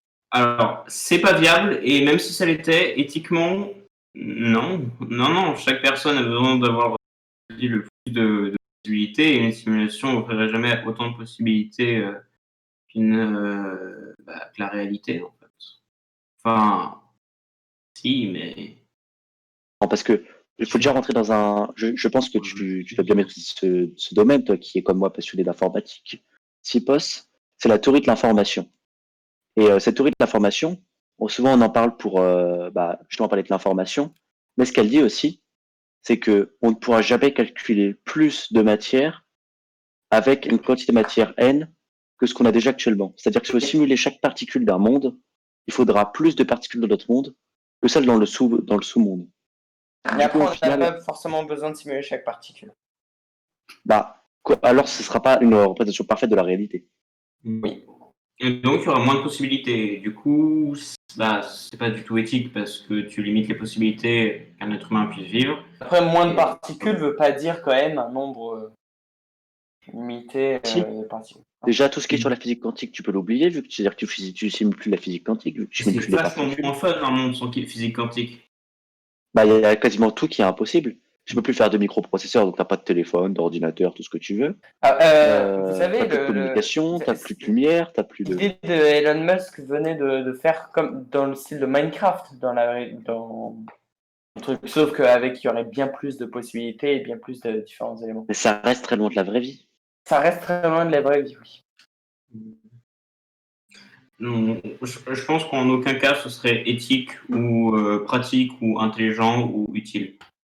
Par contre, je vois une solution, moi, pour le climat. C'est aujourd'hui ce qui dépense énormément on va dire, de ressources aussi bien animales que énergétiques dans le monde, c'est l'alimentation humaine. C'est-à-dire qu'on consomme énormément de viande, ce qu'on ne devrait pas faire. Mais, mais bon, c'est pour un autre thème, ça, je pense, la Ouais, consommation de viande de l'humain. ouais, peut-être. Non, Mais mais avec l'eugénisme, on pourrait très bien imaginer l'implémentation d'un gène qui nous permettrait de digérer la cellulose, donc tout ce qui est bois, herbe, etc., comme les vaches, être capable de digérer même du plastique. Comme ça, on pourrait avoir un impact négatif sur le climat au lieu d'ajouter du carbone et de polluer la planète, on ferait le contraire. C'est vrai que c'est une très bonne manière Ajouter de voir. aussi des gènes qui nous rendent capables de synthétiser la vitamine K, la vitamine C, la vitamine B12, la vitamine B9 et la vitamine D, Mais je crois qui qu'on nous bosse déjà permettrait. sur un truc dans le genre, mais sur des champignons pour nettoyer notamment des déchets nucléaires. Je me rappelle plus, j'ai vu ça. Il y a déjà des projets de champignons Oui, récents en gestion pour nettoyer des déchets nucléaires. ça avait été des plantes qui avaient été créées qui étaient capables de concentrer le plomb radioactif, l'iode radioactif et le potassium radioactif. Ouais. Je vais juste répondre à l'idée de Carbat. Oui, en effet, on serait un peu des poubelles dans ce cas-là, mais c'est bien en fait. Dans un sens, c'est mieux, je pense. Mais Ouais. de toute façon, la majorité des gens se mettent pas aux légumes, non pas parce que ils sont méchants ou parce qu'ils sont juste parce qu'ils sont méchants, mais c'est de une parce que c'est pas accessible en termes de moyens et de enfin, si c'est complètement accessible en termes de moyens, mais ça c'est un autre argument. Et surtout, il y a tout un cliché autour de la société de il faut consommer de la viande parce que c'est plein de protéines et le goût est très bon.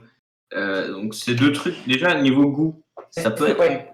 placé justement par des implants dans le cerveau ou même, je crois qu'il y a il y a un,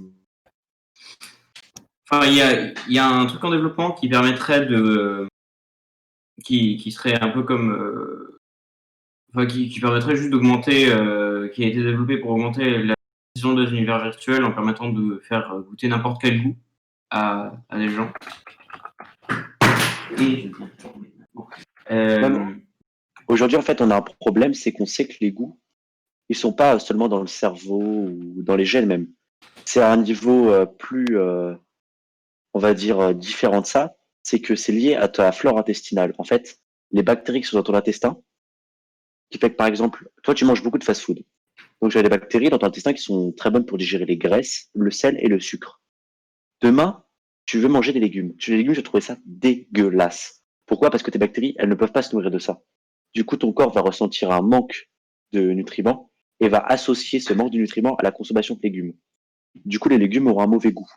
Tandis que la viande, elle contient énormément de protéines. Il faut savoir que toutes les bactéries de ton intestin peuvent se nourrir de protéines. Du coup, ça les rend tous contentes. Et là, c'est pour ça que la viande est universellement chez l'humain aimée. Il y a aucun humain qui n'aime pas la viande sur Terre. C'est juste impossible d'un point de vue fondamental. Tandis que des humains qui n'aiment pas les légumes, qui n'aiment pas d'autres choses, c'est tout à fait possible. Et c'est là que, du coup, des thérapies géniques arrivent. Il y a même des thérapies par transplantation de flore intestinale. Donc, en gros, on te bombarde l'intestin à coups d'antibiotiques pour détruire toute ta flore existante. Et on te fout les bactéries de quelqu'un de sain. Et ben, on a prouvé que chez les souris diabétiques, par exemple, ça leur faisait perdre du poids instantanément. Et elles se remettaient à aimer les légumes. Euh, alors juste, je réponds du coup au chat parce que le pauvre Mais non, Carbat, de base, on n'est pas herbivore. On a besoin de viande. C'est on est pas herbivore, oui. les végans qui disent qu'on peut manger que des plantes. Non, c'est vraiment dangereux, hein. Ne faites pas ça. Ne faites pas ça. On peut enfin, manger on beaucoup peut, moins de mais viande que ce qu'on mange actuellement. Oui, ouais, parce que on peut, mais en prenant des compléments, quoi, et en ayant un régime alimentaire calculé, en prenant des tonnes de compléments. Donc oui, on peut, mais c'est ultra chiant. il faut savoir qu'on a des dents plus de carnivores, hein, je tiens à le dire. Enfin, de carnivores. On a des dents de frugivores et aussi des dents de carnivores. Il faut Alors savoir que on les a dents des humaines, dents de omnivores en fait. non, plus Enfin, on mange frugivores. pas vraiment En de tout fait, parce que l'herbe nos on n'en mange canines, pas. nos canines se sont réduites avec le temps parce que on a commencé à cuire la viande. Et le fait de cuire la viande, on n'avait plus besoin de déchirer et de mâcher aussi fort qu'avant.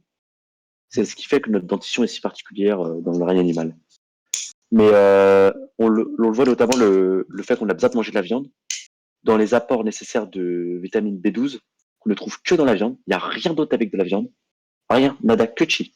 Tu peux chercher partout, aucun légume, aucune baie, rien, même pas des poissons, même pas les insectes. Euh, Mais le poisson, ça peut pas remplacer la viande. non, il n'y a pas de B12 dans les poissons.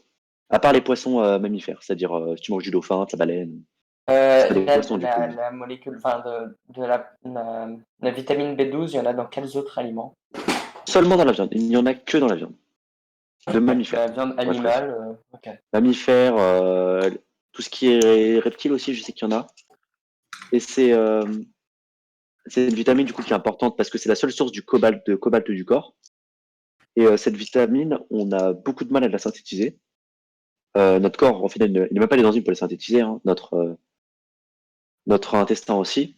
Du coup, on est obligé de manger une petite quantité de viande quand même pour pouvoir survivre. C'est important. Alors, c'est vrai il apporte un thème assez juste, Carbat.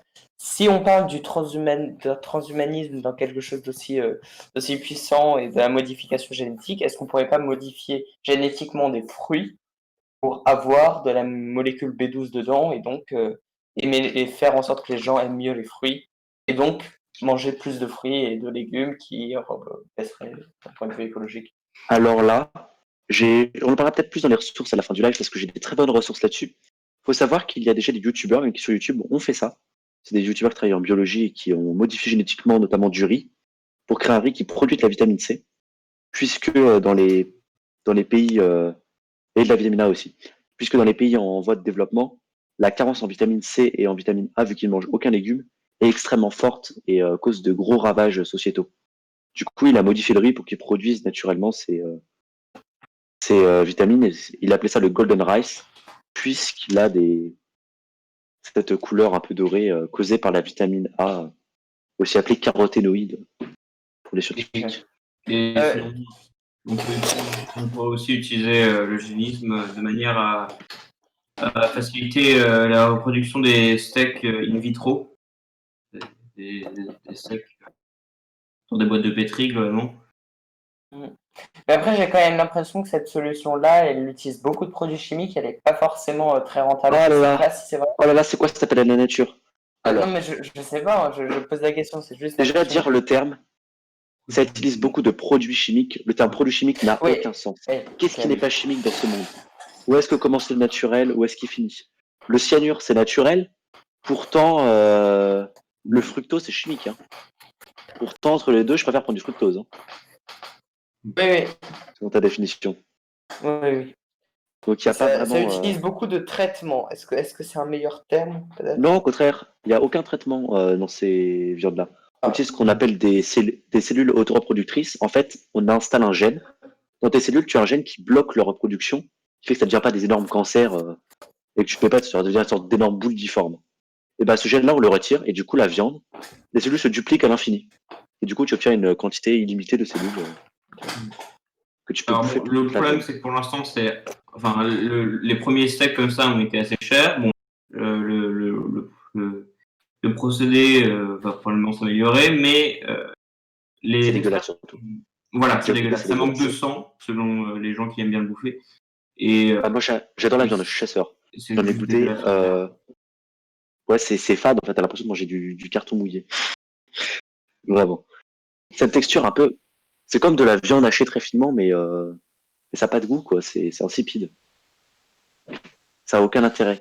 Mais je pense que la solution n'est pas dans la création d'une viande, pseudo-viande, mais vraiment dans la création ou dans l'édition de légumes, de fruits, etc., pour les rendre plus appétissants, plus nutritifs, plus complets.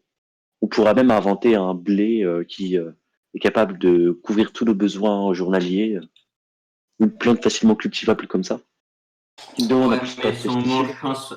si on mange qu'un seul type de truc, ce sera pas apprécié en fait. C'est-à-dire que généralement, si on mange toujours que le même plat, on a besoin de diversité dans le régime alimentaire. Alors, faut savoir que on voit ça parce qu'on est français, parce qu'en France, c'est vrai qu'on mange très diversifié. Oui. Il n'y a pas une fois par mois où je mange la même chose, quoi. Mais dans beaucoup de pays dans le monde, ils ne mangent que du riz. C'est vrai que c'est souvent on pense que c'est des clichés, etc. Mais moi, je sais que j'ai des potes népalais, vietnamiens, etc. Et quand je discute avec eux, c'est riz, soupe, un peu de poisson, du riz, de la soupe, un peu de riz, du riz, de la soupe. C'est le riz la base de l'alimentation. On pourrait imaginer ou quelque chose comme ça, où on se trouverait un aliment modifié base de notre alimentation. Voire, on pourrait avoir plusieurs déclinaisons d'aliments avec des goûts différents, mais qui couvrent tous nos besoins journaliers. Est-ce Donc que oui, vous ça serait pensez possible à faire. que... Alors C'est là, on possible à faire. parle On sait beaucoup le faire. On sait le faire aujourd'hui. oui. On parle beaucoup du transhumanisme du coup dans la nourriture. Est-ce que vous pensez que Dans la nourriture. l'eugénisme pardon, dans la nourriture, est-ce que vous pensez que le métier de cuistot risque d'être remplacé de cette manière? Ah bah non, il y aura toujours la gastronomie. Ouais. On appréciera toujours manger. C'est pas parce qu'on fait des aliments nouveaux et qu'on Puis il y a transforme, surtout on peu va de dire, le personnes qui vivant. seraient. Enfin, la culture, étant donné que c'est un aspect pardon, la cuisine, étant donné que c'est un aspect culturel, il y a très peu de personnes qui seraient prêtes à le lâcher, donc ça va encore subsister pendant pas mal de temps, oui. Alors, carbate directé. Non, la seule chose qui manque, c'est pas l'argent, parce que si un industriel produit un produit comme ça, il sait que ça va se vendre hyper bien et qu'il va gagner des argents faramineux. Ce qui manque, c'est la législation sur les OGM. Les OGM sont pas dangereux. Hein. Je le dis honnêtement, les OGM, il n'y a rien de Ouais, dangereux bah, dans les OGM. justement, j'allais en Les reparler OGM, ça parce que existe je depuis l'ai la dit. nuit des temps. Il n'y a rien de dangereux. Il n'y a Mhm. aucun problème là-dessus. Le problème, c'est que les gens en ont peur. C'est juste ça. Si les gens n'avaient pas peur, ça ferait longtemps déjà qu'on en aurait. Après, il y a certains problèmes avec certains OGM qui sont faits pour appauvrir le sol et faire en sorte qu'il n'y ait plus que des OGM qui poussent. Mais même si le terme OGM peut faire peur, faut pas généraliser, faut pas prendre des cas spécifiques utilisés uniquement pour faire de l'argent pour des généralités. Les OGM en général, c'est bien. Herbat, si, ça existe depuis la nuit des temps. L'évolution en elle-même est un OGM. C'est-à-dire que ça crée des modifications aléatoires qui sont pas plus ou moins dangereuses. C'est-à-dire que oui, on peut avoir une modification qui fait que la plante produit du cyanure, qui fait qu'elle est toxique pour l'homme. Mais les modifications qu'on contrôle et qu'on sait faire, on sait qu'elles produisent pas de cyanure et que c'est pas dangereux. Le seul problème dans les OGM, aujourd'hui, on associe souvent aux OGM par association de culture. C'est une technique qui correspond à produire un antipesticide dans la plante, voire un pesticide que la plante produit directement pour empêcher toute poussée dans le champ par la plante. Et c'est Quand vous répondez à un message du chat, du coup, comment dire, lire le message en question, parce que dans le stream, je ne crois pas qu'il l'ait. Kerbat YT, mais OGM, ça veut dire que techniquement, l'homme a influencé à peu près tout. Tout aujourd'hui, toutes les plantes, directement ou indirectement, ne serait-ce que par la composition de l'air. Donc, à peu près n'importe quoi, on peut le qualifier de GM si on prend une définition assez large. Après, si on cherche précisément, enfin, si on cherche à définir OGM comme un organisme qui a été modifié parce qu'un être humain cherchait à lui faire obtenir un trait spécifique, ça aussi, en fait, enfin, un être humain, pas forcément un être humain, du coup, parce qu'on peut généraliser avec un peu tout.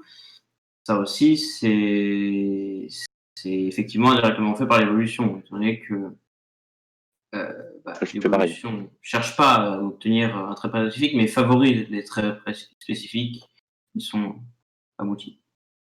Et puis j'aimerais ajouter quelque chose, c'est que la sélection génétique humaine, ça existe depuis l'homme préhistorique. Quand on a commencé l'agriculture, on a tout de suite compris l'intérêt de sélectionner les espèces les meilleures. Je prends l'exemple du maïs, qui est apparu très récemment dans l'humanité, et donc, enfin très récemment. Dans notre humanité à nous, c'est arrivé en la découverte de l'Amérique. Mais les Mayas, ils avaient déjà depuis des dizaines de générations, voire des centaines de générations, sélectionné un maïs, car on a retrouvé l'ancêtre commun du maïs, on va dire le sauvage de base, de base, de base.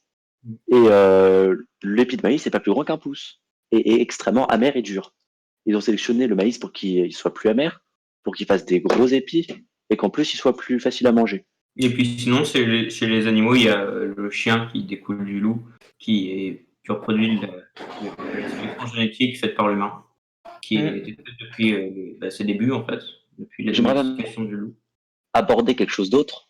Les bactéries, elles ont ce qu'on appelle la recombinaison génique, qui est possible grâce à une enzyme qu'on appelle l'ARN transcriptase, qui leur permet de choper des bouts d'ARN par-ci par-là pendant leur vie, pendant qu'ils sont en train de vivre, et de se modifier génétiquement pendant leur vie. Ils chopent des bouts d'ADN qui traînent et ils se les ajoutent dans leur génome. C'est grâce à ces spécificités d'ailleurs des bactéries que CRISPR-Cas9 peut bien utiliser l'ADN. Non, c'est pas exactement ça. CRISPR-Cas9, en fait, c'est une enzyme à la base qui sert de défense contre les bactéries. Quand une bactérie arrive dans une cellule, ce qu'elle fait, enfin, c'est plus contre les virus. Mais quand un virus rentre dans une cellule, il va foutre son génome dedans pour que la cellule le lise et fasse des copies du virus. Génome dit copie du virus. Et là où CRISPR-Cas9 interagit, c'est qu'il va enregistrer un petit bout de l'ADN du virus. Et la prochaine fois qu'il va se représenter, il y a du coup CRISPR, c'est la technique qui permet de stocker l'ADN. Et Cas9, qui est une enzyme, a cette transcription de l'ADN qui s'appelle CRISPR. Et dès qu'elle va croiser un bout d'ADN comme ça, elle va le choper, elle va le couper, elle va ressouder l'ADN. Ça empêche le virus de rentrer.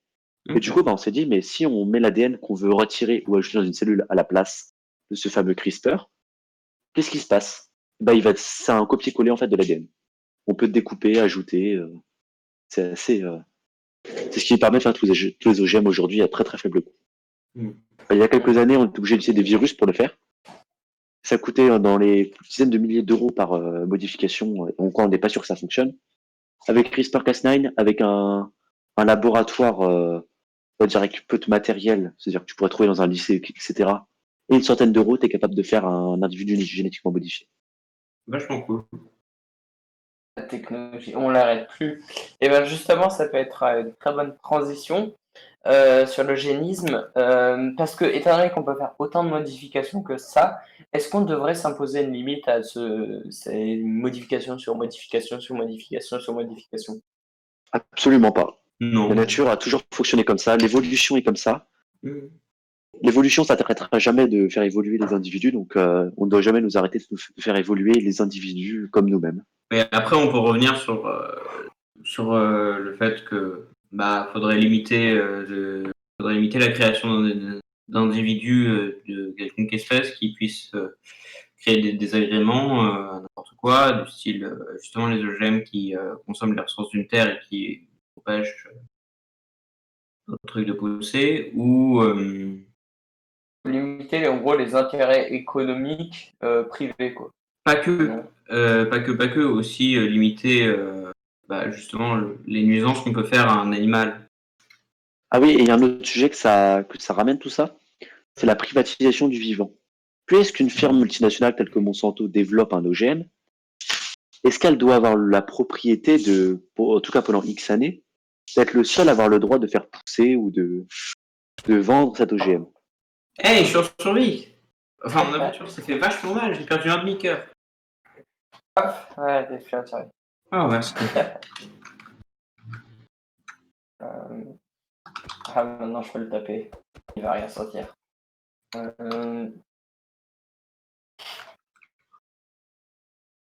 Qu'est-ce qui se passe?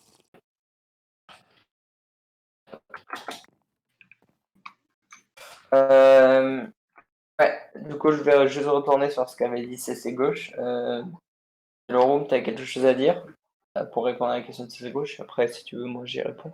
J'ai oublié, du coup, vu que tu m'as tapé, tu peux répéter ce que L'idée, c'est. Merci. Bye bye, Karmat. Il s'en va. C'était super. Merci beaucoup. Donc l'idée, le point de CC Gauche, c'est que maintenant qu'on s'est créé et qu'on s'est transformé de manière avec des entreprises privées et des gènes, des espèces, est-ce que les personnes qui ont transformé une espèce ont le droit du vivant sur l'espèce? C'est l'idée. Tu m'arrêtes évidemment si je l'ai mal C'est interprété. pas hyper clair. On va dire, aujourd'hui comme les médicaments, est-ce qu'une multinationale qui crée une forme de vivant doit en être la propriétaire? Si oui, pendant combien de temps? Sinon, pourquoi? Ben, pour moi, oui, au même titre que Enfin, il faut juste qu'ils déposent un brevet sur la méthode et le génome qu'ils ont créé. Ou alors juste la méthode s'ils ont juste copié un génome. Mais oui, oui, la réponse T'es est pour, du t'es pour qu'on puisse logique. privatiser le vivant. Oui, c'est une idée qui a l'air moche comme ça, mais pratiquement le vivant. Indirectement, c'est vrai qu'on le fait de nos jours, c'est-à-dire que les vaches, elles appartiennent à un agriculteur, les poules Non, c'est pas aussi. ça. Ça veut dire que Mais la propriété intellectuelle de créer du vivant, c'est-à-dire que par exemple aujourd'hui un agriculteur qui achète des graines OGM à Monsanto n'a pas le droit de replanter les graines qu'il a récoltées. Et Monsanto, pour empêcher les agriculteurs de le faire, il fait ce qu'on appelle des graines stériles. Donc il y a un jet dedans qui les empêche de se reproduire. Elles se reproduisent qu'une seule fois. Elles ne sont pas replantables. Ben, concrètement, si cette espèce peut être préservée et que le truc est breveté, oui, ça doit suivre les mêmes législations que après, c'est vrai que dans un sens, classique. là, je vais prendre un côté assez progressif, mais si on peut empêcher l'inévitable et quelque chose qui est négatif, exemple, la façon dont Monsanto traite les agriculteurs, pourquoi ne pas le faire? C'est-à-dire qu'on peut empêcher le fait de rendre des inégalités sur le fait que les agriculteurs ayant acheté une graine ne peuvent pas après réutiliser leur graine. Mais après, quand on y réfléchit, c'est aussi un contrat, c'est-à-dire que Monsanto, il vend certains types de graines et les agriculteurs acceptent d'utiliser cette graine pendant 1 an. Et puis, s'ils les utilisent pendant 2 ans, bah, c'est eux qui sont illégaux parce qu'ils ont accepté que pendant 1 an. Bah, pour moi, ça doit juste suivre les mêmes législations que les brevets classiques. Mais par contre, il y a effectivement un problème au niveau étant donné qu'il y a, comme je dis, il y a du coup des OGM qui prennent, qui appauvrissent les sols en fait et qui sont faits pour pouvoir pousser que dans les sols qu'ils ont appauvris. Et Ça, pour moi, ça c'est non. Parce que dans ce cas-là, ça veut dire que, à moins que ce soit spécifié dans ton contrat, ce que je trouve être une horrible chose à faire. oui, ça c'est un problème, justement, c'est ce que je dis. Ça, je reviens à ce que je disais tout à l'heure, c'est-à-dire qu'il faut limiter les modifications qui peuvent nuire à la reproduction de l'espèce ou à autre chose. En fait, moi, surtout, mon point de vue, c'est que le terrain, il appartient pas à la personne qui vend l'espèce, il appartient à l'agriculteur qui le fait pousser. Les graines appartiennent à la société qui fait l'espèce, mais le terrain, non. Et en bousillant le terrain, tu détruis la propriété indirectement de l'agriculteur. Du Soit moment c'est que spécifié dans le contrat. il n'y a pas de problème. Si l'agriculteur est d'accord pour défoncer sa terre, c'est son choix. Hein. Voilà, s'il est d'accord, mais s'il n'est pas d'accord, il n'est pas d'accord. Les agriculteurs sont d'accord pour défoncer leur terre à coups de pesticides. Hein. Donc Ouais. ils seront d'accord pour le faire à coups de GM.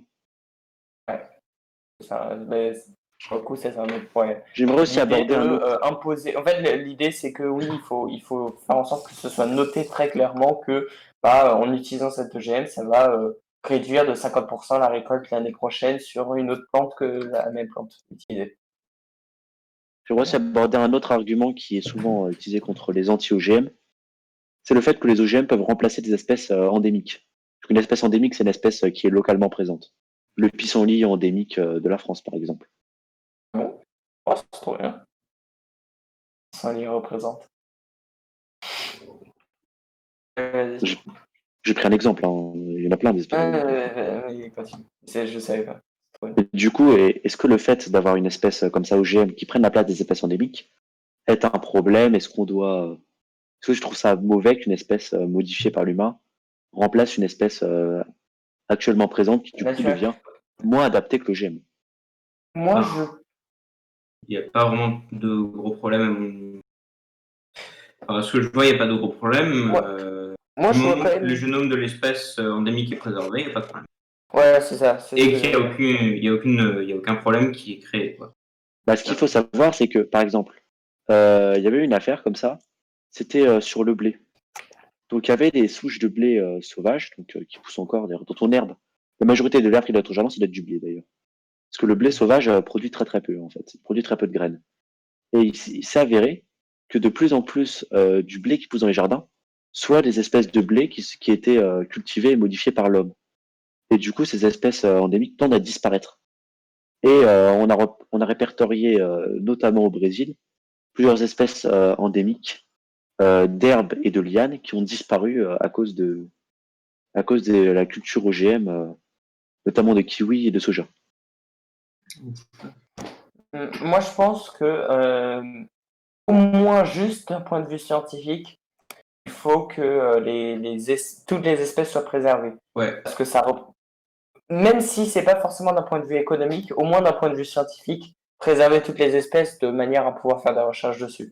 Enfin, je pas forcément les préserver en vie, juste les garder dans C'est ça. un gros frigo à graines qu'on a en Antarctique ou au Ou pôle un Nord. musée, ou juste un musée. Il faut savoir que ça existe. Ça s'appelle l'Arctic Vault. Donc, c'est Ouais. un énorme Ils ont fait la même complexe dans chose pour l'Arctique. GitHub. Oui, Ouais, oui. je sais. Parce que C'est moi qui en avais parlé. Incroyable. C'est un énorme complexe dans l'Arctique où ils stockent des graines de chaque plante sur Terre. Oui, je faisais référence à ça, je connaissais pas le nom. Ils ont fait la même chose pour GitHub. Incroyable. Ouais. GitHub qui À quand citant dans l'Arctic Vault? À quand citant dedans? En citant dans l'article.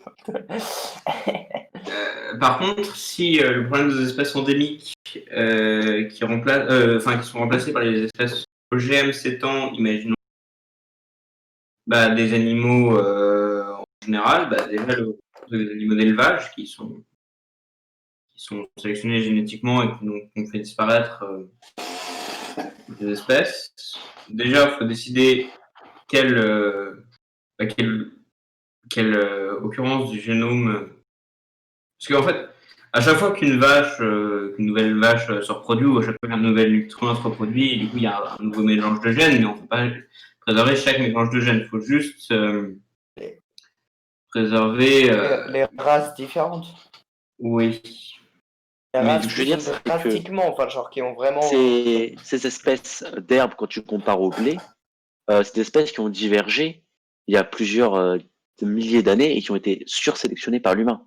Du coup, on arrive à un blé qui a un génome assez différent de l'herbe classique et une apparence différente. Même si le génome, il y a peut-être 5% de différence entre les deux, visuellement, c'est une différence qui est quand même choquante entre les deux. Ils ont beau avoir tous les deux des petites feuilles et faire des tiges avec des graines au bout, tu vois clairement la différence entre du blé et de l'herbe. Donc, est-ce que la disparition de toutes ces espèces est une bonne chose ou pas? Moi, je vais avoir un avis qui sera plutôt impopulaire, mais je pars du principe que à partir du moment où l'espèce créée par l'humain est plus adaptée que l'espèce naturelle, il est normal, l'évolution aurait fait pareil, que cette espèce remplace l'autre. Il n'y a pas de, on accélère juste l'évolution. Ça serait arrivé à un moment ou à un autre. Après, Vouloir, est-ce que ça fait perdre de la poésie dans la nature? Je prends un point de vue encore très la, poétique et artistique et tout ça, tout ça. la poésie dans la nature, je pense que c'est pas un argument viable pour discuter de ce genre de choses. Faut des trucs plus terre à terre que la poésie Bah, ou écoute, la nature, enfin, un système économique quand même de la montagne et tout ça, c'est la beauté visuelle de la non. montagne. Mais C'est quelque ces chose. plantes, on pas pour elles. Elles sont plus adaptées, c'est tout. Elles sont plus D'accord, adaptées. mais du coup, Ça il peut être faudrait par quand la même garder beauté, en tête par, que ce soit la même beauté visuelle. Il faudrait vraiment qu'il y ait un artiste ou quelqu'un qui soit plus. Qui soit moins scientifique, en fait, qui soit moins scientifique dur ici pour discuter parce que les débats sont pas. On a quelqu'un de religieux pour le débat sur la religion. Oui, Aquila. Non, c'est l'ami de CC Gauche qui a toujours pas répondu. Mais je non, savais pas qu'Akila, il est il avait dit non, religieux. il avait dit non. Il avait Ah, dit il non. avait dit non, mince. Akila, Ouais, il est il religieux? veut pas trop en parler. Oui, oui, assez ouvertement même. Je pense que ce Ah, sera bah, un bon ça. invité. Ouais, Après, est-ce bah. qu'il est d'accord Je vais pas faire Oui, de est-ce qu'il est d'accord, mais on l'invitera. mais il est toujours ouvert au débat, donc Ok. je pense qu'il sera un invité intéressant. Ok. Est-ce que vous avez quelque chose d'autre à rajouter sur l'eugénisme et la biologie de la nature et tout ça? Bah oui, j'aimerais dire que le côté artistique dans l'eugénisme, la modification génétique a déjà été fait. Et à plusieurs D'accord. reprises où on a créé des arbres bleus, des choses comme ça. Et notamment, il y avait eu un projet qui était proposé au-dessus des sites d'enfouissement nucléaire de mettre une forêt d'arbres bleus en modifiant comment ça s'appelle, la chlorophylle pour qu'elle soit bleue. Ça changeait en aucunement la capacité de l'arbre ni rien. Ça rendait juste l'arbre bleu pour que les gens qui viennent sachent que cet endroit, il faut pas y aller. C'est très drôle. En plus, c'est poétique et ça vraiment, il y a un message que je pense est assez facilement compréhensible C'est la nucléaire. extrêmement drôle. C'est extrêmement drôle, ouais. J'aurais pas dit extrêmement drôle non plus, mais Ah oui, bon, pas drôle dans le sens, c'est drôle, t'as vu, il y a une explosion nucléaire ici, mais. Alors, oui, non, dans le sens, c'est une explosion nucléaire ici, et genre, qu'on choisit de modifier l'arbre en bleu. Eh vas-y, on va mettre tous les arbres bleus parce qu'il y a des gens qui sont morts. Non, bon, ça me fait marrer. Je sais pas trop pourquoi. Bonjour Oignon. Tu viens pas forcément d'arriver vraiment au meilleur moment. oignon, Bon, bref. ça va. Du coup, la biologie, le génisme, quelque chose à dire?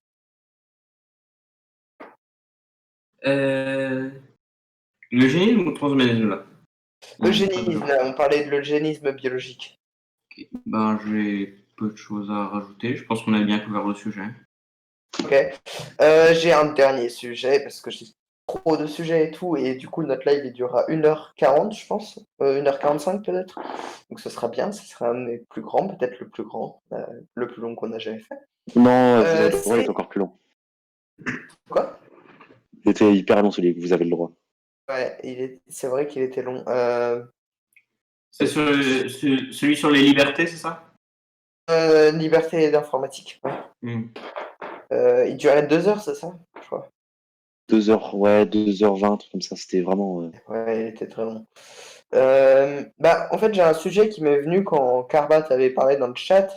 Ça m'est pensé que quand on parle de transhumanisme et d'eugénisme, on se dit souvent, en tout cas la pensée populaire en France, est de se dire bah, c'est pas encore assez évolué, c'est encore loin, c'est dans le futur très loin, etc.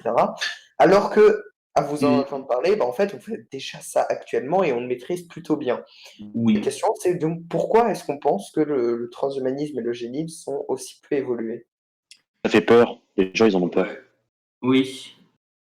Et on Ça serait fait- il serait mieux d'éduquer les gens à ça en leur expliquant ce que c'est, les dangers, les dérives, etc., plutôt que de leur cacher le poteau rose et qu'ils découvrent tout un jour, que ça fait 10 ans qu'on sait déjà faire des embryons modifiés. Hmm. Est-ce que vous pensez que c'est comme l'intelligence artificielle? Parce que l'intelligence artificielle, moi, encore dans mon lycée, j'en entends pas mal qui disent oui, mais le deep learning, enfin, l'intelligence artificielle, parce qu'ils connaissent pas vraiment la différence. Oui, mais l'intelligence artificielle, bah, c'est pas bien, ça vole des jobs, ça détruit l'artiste, tout ça sans forcément comprendre ce que c'est. Je ne demande pas d'acquiescer sur l'idée que ça vole des jobs et tout ça, mais juste de comprendre ce que c'est véritablement. Bah, le fait est que oui, faut vraiment faire sur les derniers sujets. Mais étant donné que c'est des sujets sur la technologie, que ça avance extrêmement vite, que il y a beaucoup de débats sociaux et légaux à faire, ce sera assez compliqué. En plus, pas tout le monde est intéressé par ça. Et même si c'est un sujet important, je pense que faudrait instaurer un truc du style à l'école, faire quelque chose, un truc de sensibilisation à l'école, quelque chose comme ça, mais oui, faudrait éduquer.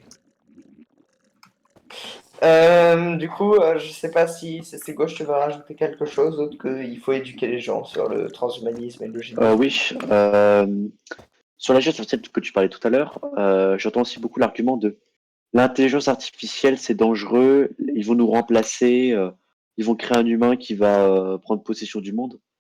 Ces gens-là, ils disent ça parce qu'ils ne comprennent pas comment ça fonctionne. Si Oui. jamais ils avaient un minimum de connaissances sur la matière, je leur avais expliqué, sans rentrer dans le détail, hein, juste la base des choses, ils sauraient que l'intelligence artificielle n'a aucun rapport avec ça et que ça arrivera jamais, quoi.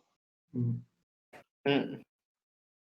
Donc je pense un peu pareil avec les OGM, etc. Les gens ne savent pas comment on fait les OGM, comment ça fonctionne et, euh, et pourquoi c'est pas dangereux. Il est en plus très vendeur pour les médias de faire peur aux gens en leur disant que c'est dangereux pour faire des gros titres et gagner beaucoup d'argent et de Ouais. visibilité. Et c'est la même chose du coup pour le transhumanisme, l'eugénisme et C'est l'intelligence ça. artificielle. En fait, C'est mais pourtant, quand on y pense, c'est que ça s'est pas vraiment autant produit pour la physique quantique. Alors, je sais que là, pour le coup, ça a l'air d'être très décalé, mais quand on y pense, la physique quantique, on n'a pas vraiment eu de la physique quantique, c'est mal, ça va détruire le monde. Il y a une nouvelle étude scientifique qui a prouvé parce que que bah, les ordinateurs c'est quantiques. pas assez proche des gens. Ouais. La physique quantique, c'est pas visible aux yeux des gens. Du Mhm. coup, les gens, enfin, c'est visible à nos yeux, mais parce que on s'y intéresse beaucoup. Mais pour monsieur tout le monde, la physique quantique n'a pas d'influence dans leur vie. Que par contre, les OGM, l'intelligence artificielle, le transhumanisme, ça impacte leur vie de tous les jours et ils le voient avec leurs propres yeux. Du coup, ils sont beaucoup plus regardants avec ça. Que savoir qu'au CERN, on fait péter des particules avec des énergies démentielles, ils s'en foutent un peu. Oui. Faut être C'est un peu honnête. ça avec tout ce qui est. En fait, parce que c'est drôle, parce que le transhumanisme, c'est quand même une science qui est assez poussée, assez C'est pas loin. C'est quand même résistance, le transhumanisme, Non, ça. ça dépend de la définition. Non, même dans n'importe On quelle appelle ça la définition. biomécanique. La science du transhumanisme, c'est la biomécanique. Voilà. Ok. Bon, du coup, j'ai perdu mon fil de pensée. Pardon. Non, non, t'inquiète, c'est pas grave. J'ai complètement perdu mon fil de pensée. Je crois que je voulais dire que oui, parce que le transhumanisme, c'est assez, c'est assez poussé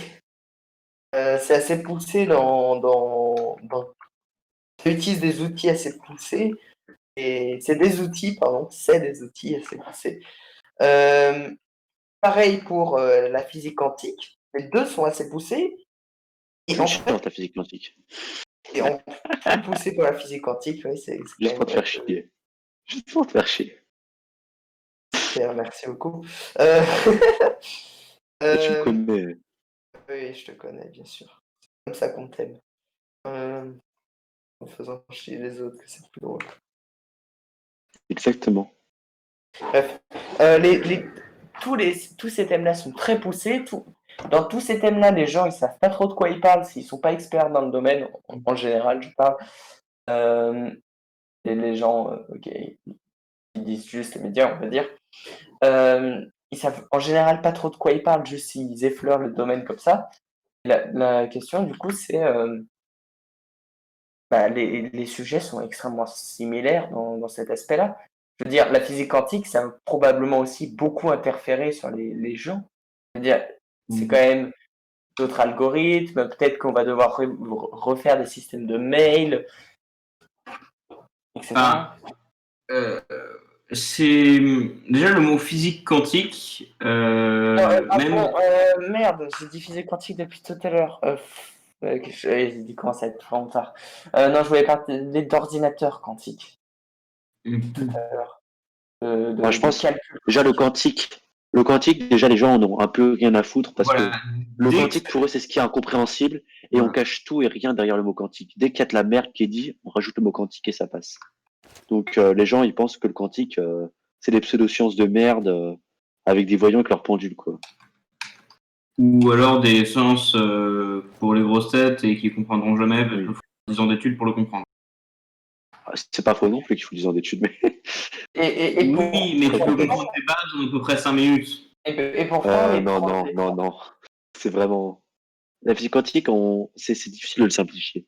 C'est tellement contre-intuitif que les gens se pourtant, le représentent avec des images qui sont transhumanisme, fausses. avant de pouvoir vraiment parler sur le Ouais, faut sujet et regarder, tout ça, ça euh, va. Bénéfice.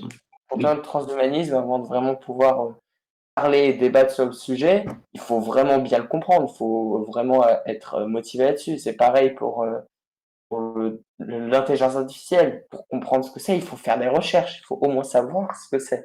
Dans- En fait, je vois pas ce qui différencie la physique quantique du transhumanisme, de l'intelligence C'est artificielle. pas Pourtant, visible. C'est pas visible. Les gens, ils ne le voient pas.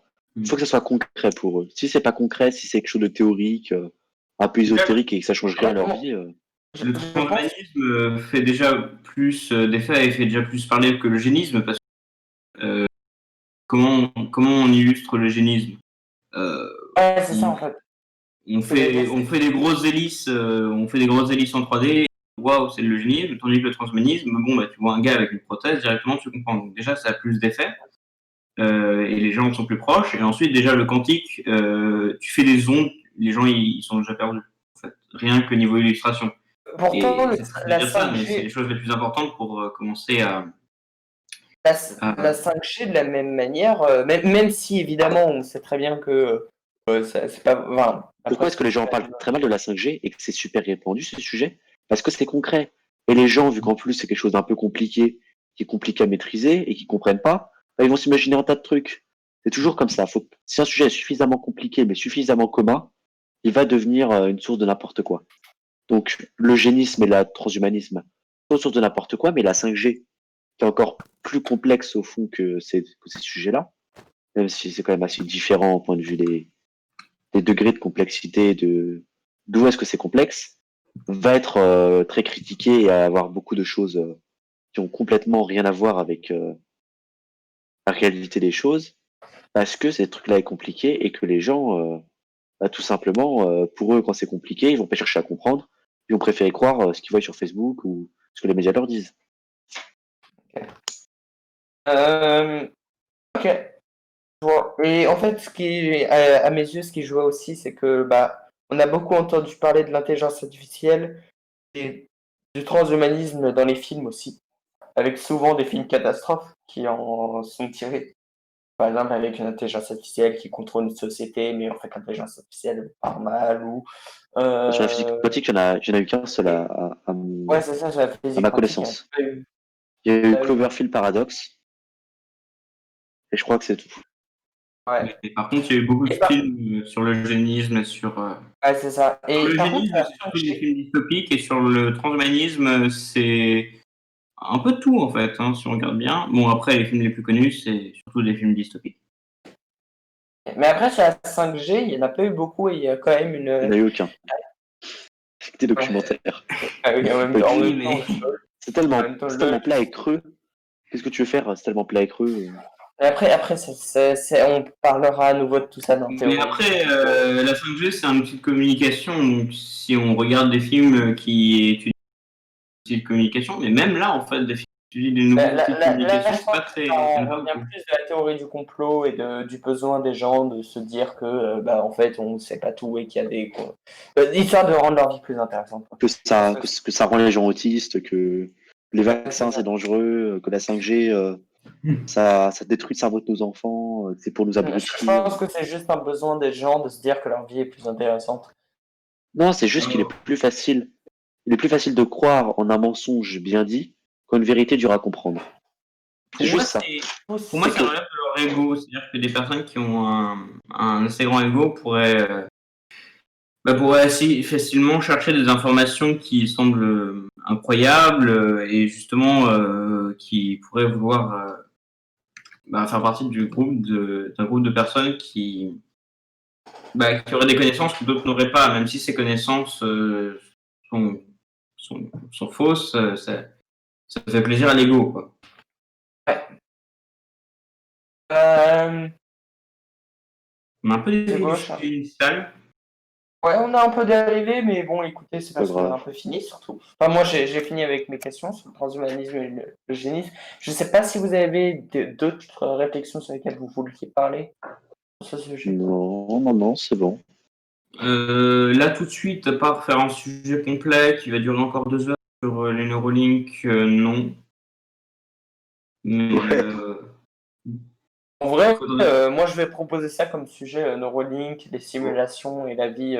ouais, La vie ouais, je serais content de de revenir si revenir sur ça. on fait sur ça. Ok, Voilà. ça marche.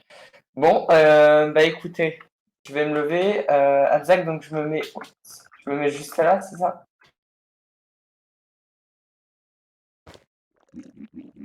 Tac. Dans le chat si Oui, jamais. oui, je suis là, je suis là. Pardon. Est-ce que je me mets juste là, c'est ça pour la fin? Oui, c'est bon.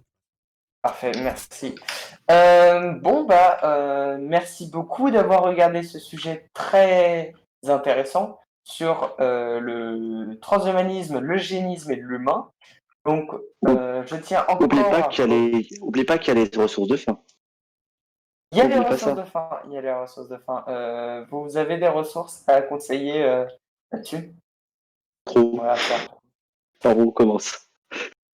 Transhumanisme, peut-être employé, c'est dans la liste. Transhumanisme. Alors, j'ai Default Emporium, qui est une chaîne YouTube canadienne de 600 000 abonnés, qui traite de tout ce qui est transhumanisme et qui le teste même. Il s'est notamment implanté des aimants. Il a essayé notamment de produire des neurones artificiels pour essayer de faire une intelligence artificielle physique. Enfin, il fait plein de choses comme ça. Ouais, je crois que j'ai vu ça, cette vidéo en plus. Je te dis pense une en vidéo. plus, Abzak, que ce serait bien que, genre, les ressources de fin, vous nous les donnez à l'avance, comme ça on peut les afficher sur le live peut-être. Oui, c'est une idée. Ouais. Je l'envoie si vous voulez. Donc, c'est aussi une chaîne qui parle de l'édition génétique. Et ils font pas mal de lives où ils éditent, ils créent des formes de vie artificielles pour tout et pour rien. Et c'est notamment eux aussi qui ont fait le riz qui produit de la vitamine C et de la vitamine A. Donc, ils ont toute une vidéo où ils expliquent comment ils J'ai font. vu quelques-unes du coup de leurs vidéos, je crois. Debunk Tu me aussi l'avais pas déjà mal de... envoyé en fait cette chaîne. Oui. Debunk pas mal de théories foireuses aussi. Ensuite, sur tout ce qui est, on va dire, stimulation, etc., on en a parlé un peu à un moment. Bon, je pense à l'incontournable du domaine Matrix, hein. Un film qui aborde très bien ces questions de simulation, de vie dans la simulation. Bon, après, on pourra en parler de est-ce que c'est réaliste. Mais Qu'est-ce qu'on a d'autre? on en parlera de Euh, Neuralink. Quand on a parlé ensuite de tout ce qui est eugénisme. Donc, je vais pas être rentré dans les films un peu sur la Seconde Guerre mondiale qui parlaient de l'eugénisme au temps d'Hitler, etc. Je trouve ça un peu une mauvaise image. Bon, là, ça va plus être des documentaires. Il y avait La source de la vie, un documentaire Arte qui était pas mal là-dessus. Sur l'eugénisme, il y avait quoi d'autre? Je réfléchis. Je vais voir dans ma chaîne YouTube. Ah, il me reste 5 secondes. En attendant, Bellorum, est-ce Bellorum. que toi, tu as des Alors, personnellement, ressources? j'ai aucune source précise à donner. Je Ok. suis désolé. Ah bah, à part Wikipédia ou des choses dans ce style. Wikipédia, la c'est chaîne même pas YouTube. une bonne source pour commencer sur le transhumanisme parce que. Je pense.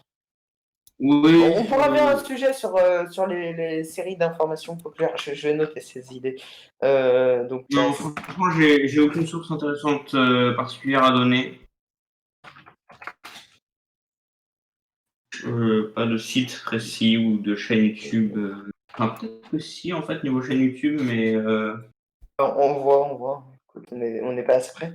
Alors, non, je suis abonné à environ 500 chaînes YouTube et donc flemme de chercher. Ok, je vois. Et du coup, si c'est Euh, gauche, est-ce que tu as retrouvé la chaîne?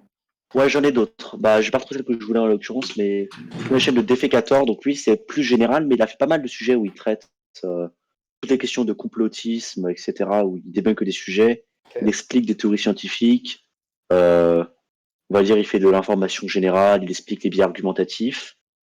Donc c'est une très bonne chaîne YouTube que je recommande vivement pour ceux qui veulent avoir un esprit plus critique et pas se laisser embobiner par tout ce qui bouge. C'est une bonne chaîne pour commencer. Ok. Abzak, je pense pas que t'en aies, à moins que t'en aies un. Non. Moi, Ok. Et en ce qui me concerne, j'en avais pas. J'ai regardé le Wikipédia et Bellorum va pas être content. Ah si aussi, il y avait un autre film, Ex Machina, qui parle Ouais, de l'intelligence oui. artificielle, etc. Du coup, de tout ce qui est aussi lié avec le transhumanisme et le rapport aux données lié à ça. Ok. On avait aussi du coup du Cloverfield Paradox. Oui, Un film et qui traite. si, pardon. Je dis n'importe quoi. J'ai une source, évidemment, mais on en a déjà parlé dans un ancien épisode. C'est Bienvenue à Gattaca. Oui, excellent film sur Excellent. l'eugénisme. Hein. Le Mhm. génie, ouais. Très bien l'eugénisme. Oh, si, il y a bien un film que je conseillerais pour. Enfin, un film assez sympathique qui parle d'intelligence artificielle et d'un robot qui veut devenir humain. C'est. Eva, Quoi? j'y pense. Je dis ça, il y a un film qui s'appelle Eva. Upgrade. Ah, mais non, c'était pas ça, c'est L'homme bicentenaire. Très très bon film qui traite assez bien son sujet. Ah, excellent film aussi sur les implants neuronaux. C'est le handicap et le transhumanisme. C'est Upgraded, qui est un film d'action qui est franchement Ah oui, assez j'ai vu relativement ça. peu connu en C'est très France, intéressant. mais qui est excellent. C'est un très très bon film. Franchement, foncez le voir. Je pense qu'on a fait assez de sources en ce qui nous conseille, en ce qui nous concerne. Moi, ça m'a l'air bon. Hmm. Donc, on va pouvoir du coup faire cette conclusion. Merci beaucoup d'avoir regardé ce magnifique live sur l'eugénisme, le transhumanisme et l'humain. Je crois que j'ai mis d'ailleurs l'eugénisme et le transhumanisme dans le titre du live à l'envers. C'est pas grave, ça change pas grand-chose. Je remercie évidemment 1000 fois CC Gauche pour être présent et Bellorum pour être présent. C'est là où vous dites. Ah non, c'est j'ai un rien à plaisir dire. pour moi, Hein. c'est difficile. Ouais, ok. Non, c'était pas un plaisir. Hein. C'était horrible. Je Ok. reviendrai plus jamais. Je Ne déteste t'inquiète pas. Vraiment, c'était pas sympa. Super, merci beaucoup. Bah écoutez, on vous réinvitera pas. Tu vois, comme les viewers l'ont dit, hein, enfin, je veux dire, c'était de la merde. Va bouffer ton encyclopédie. Quelqu'un veut pas leur jouir dans la Ouais, gorge. Enfin, j'ai eu des que messages des qui gentils. ont même été bloqués par le chat tellement ils étaient violents. Nice. Ils ont été bannis de la chaîne, je vois. Je rejoins leur avis, quoi. Oui, de Euh, même. Merci évidemment 1000 fois aussi à Abzak qui s'occupe de ce magnifique live dont vous avez pu profiter, de ces caméras de qualité, de tout ça. Écoute, beaucoup de choses. Oui, enfin, cette qualité, regardez les nerds, retournez jouer dans votre cours de maternelle. Ça, c'est les messages. Écoute, moi je suis être un ordre, hein, c'est bien. J'aime bien. C'est nul, MDR, 11 dislikes, bande de nerds, hihi, haha. Qui est Jacques au fond de 14 la gorge? dislikes beauté, mais 9 likes pas beauté. Haha. Oh putain, TG, putain, va manger une encyclopédie, arrête de nous casser les couilles un peu. J'ai des couilles en feu. Que des gentillesses, quoi. Que des gentillesses de la part du chat, c'est incroyable. C'est Tiens, trop, si le t'as ça me harcèlement prend, des j'ai quelques enfants, c'est screens. trop bien. J'ai quelques screens si t'as besoin pour ton dossier. Non, t'inquiète pas. Merci beaucoup Abzak, merci beaucoup Belorou, merci beaucoup CC Gauche et merci beaucoup à vous d'avoir regardé, les deux personnes qui regardent toujours, qui est probablement moi CC Gauche ou Abzak et moi. Non, moi, j'ai pas de knave ouvert. Oh, incroyable, il y a Non, non plus. véritablement des gens qui regardent.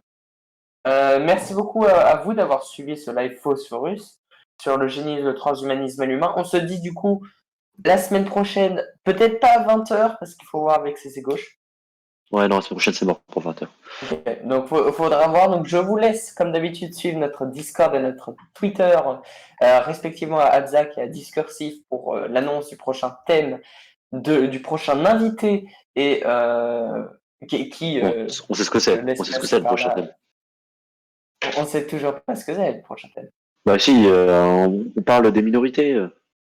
Ok. Bon. l'avait dit. C'est possible. J'ai pas suivi. Je vais pas te le cacher là-dessus, j'ai pas suivi. On en a parlé 2 fois depuis en plus. Avec dire. un invité très spécial parce que c'était personne famous. Et merci beaucoup donc d'avoir regardé ce live. C'était Discursif X Abzak. Et passez une bonne soirée et n'oubliez pas, Phosphorus c'est bien. Voilà, c'est notre petit dicton de fin. Phosphore, c'est un élément de merde. Dès que j'ai lu du tableau périodique. Je vais créer une pétition pour qu'on retire le phosphore du tableau périodique.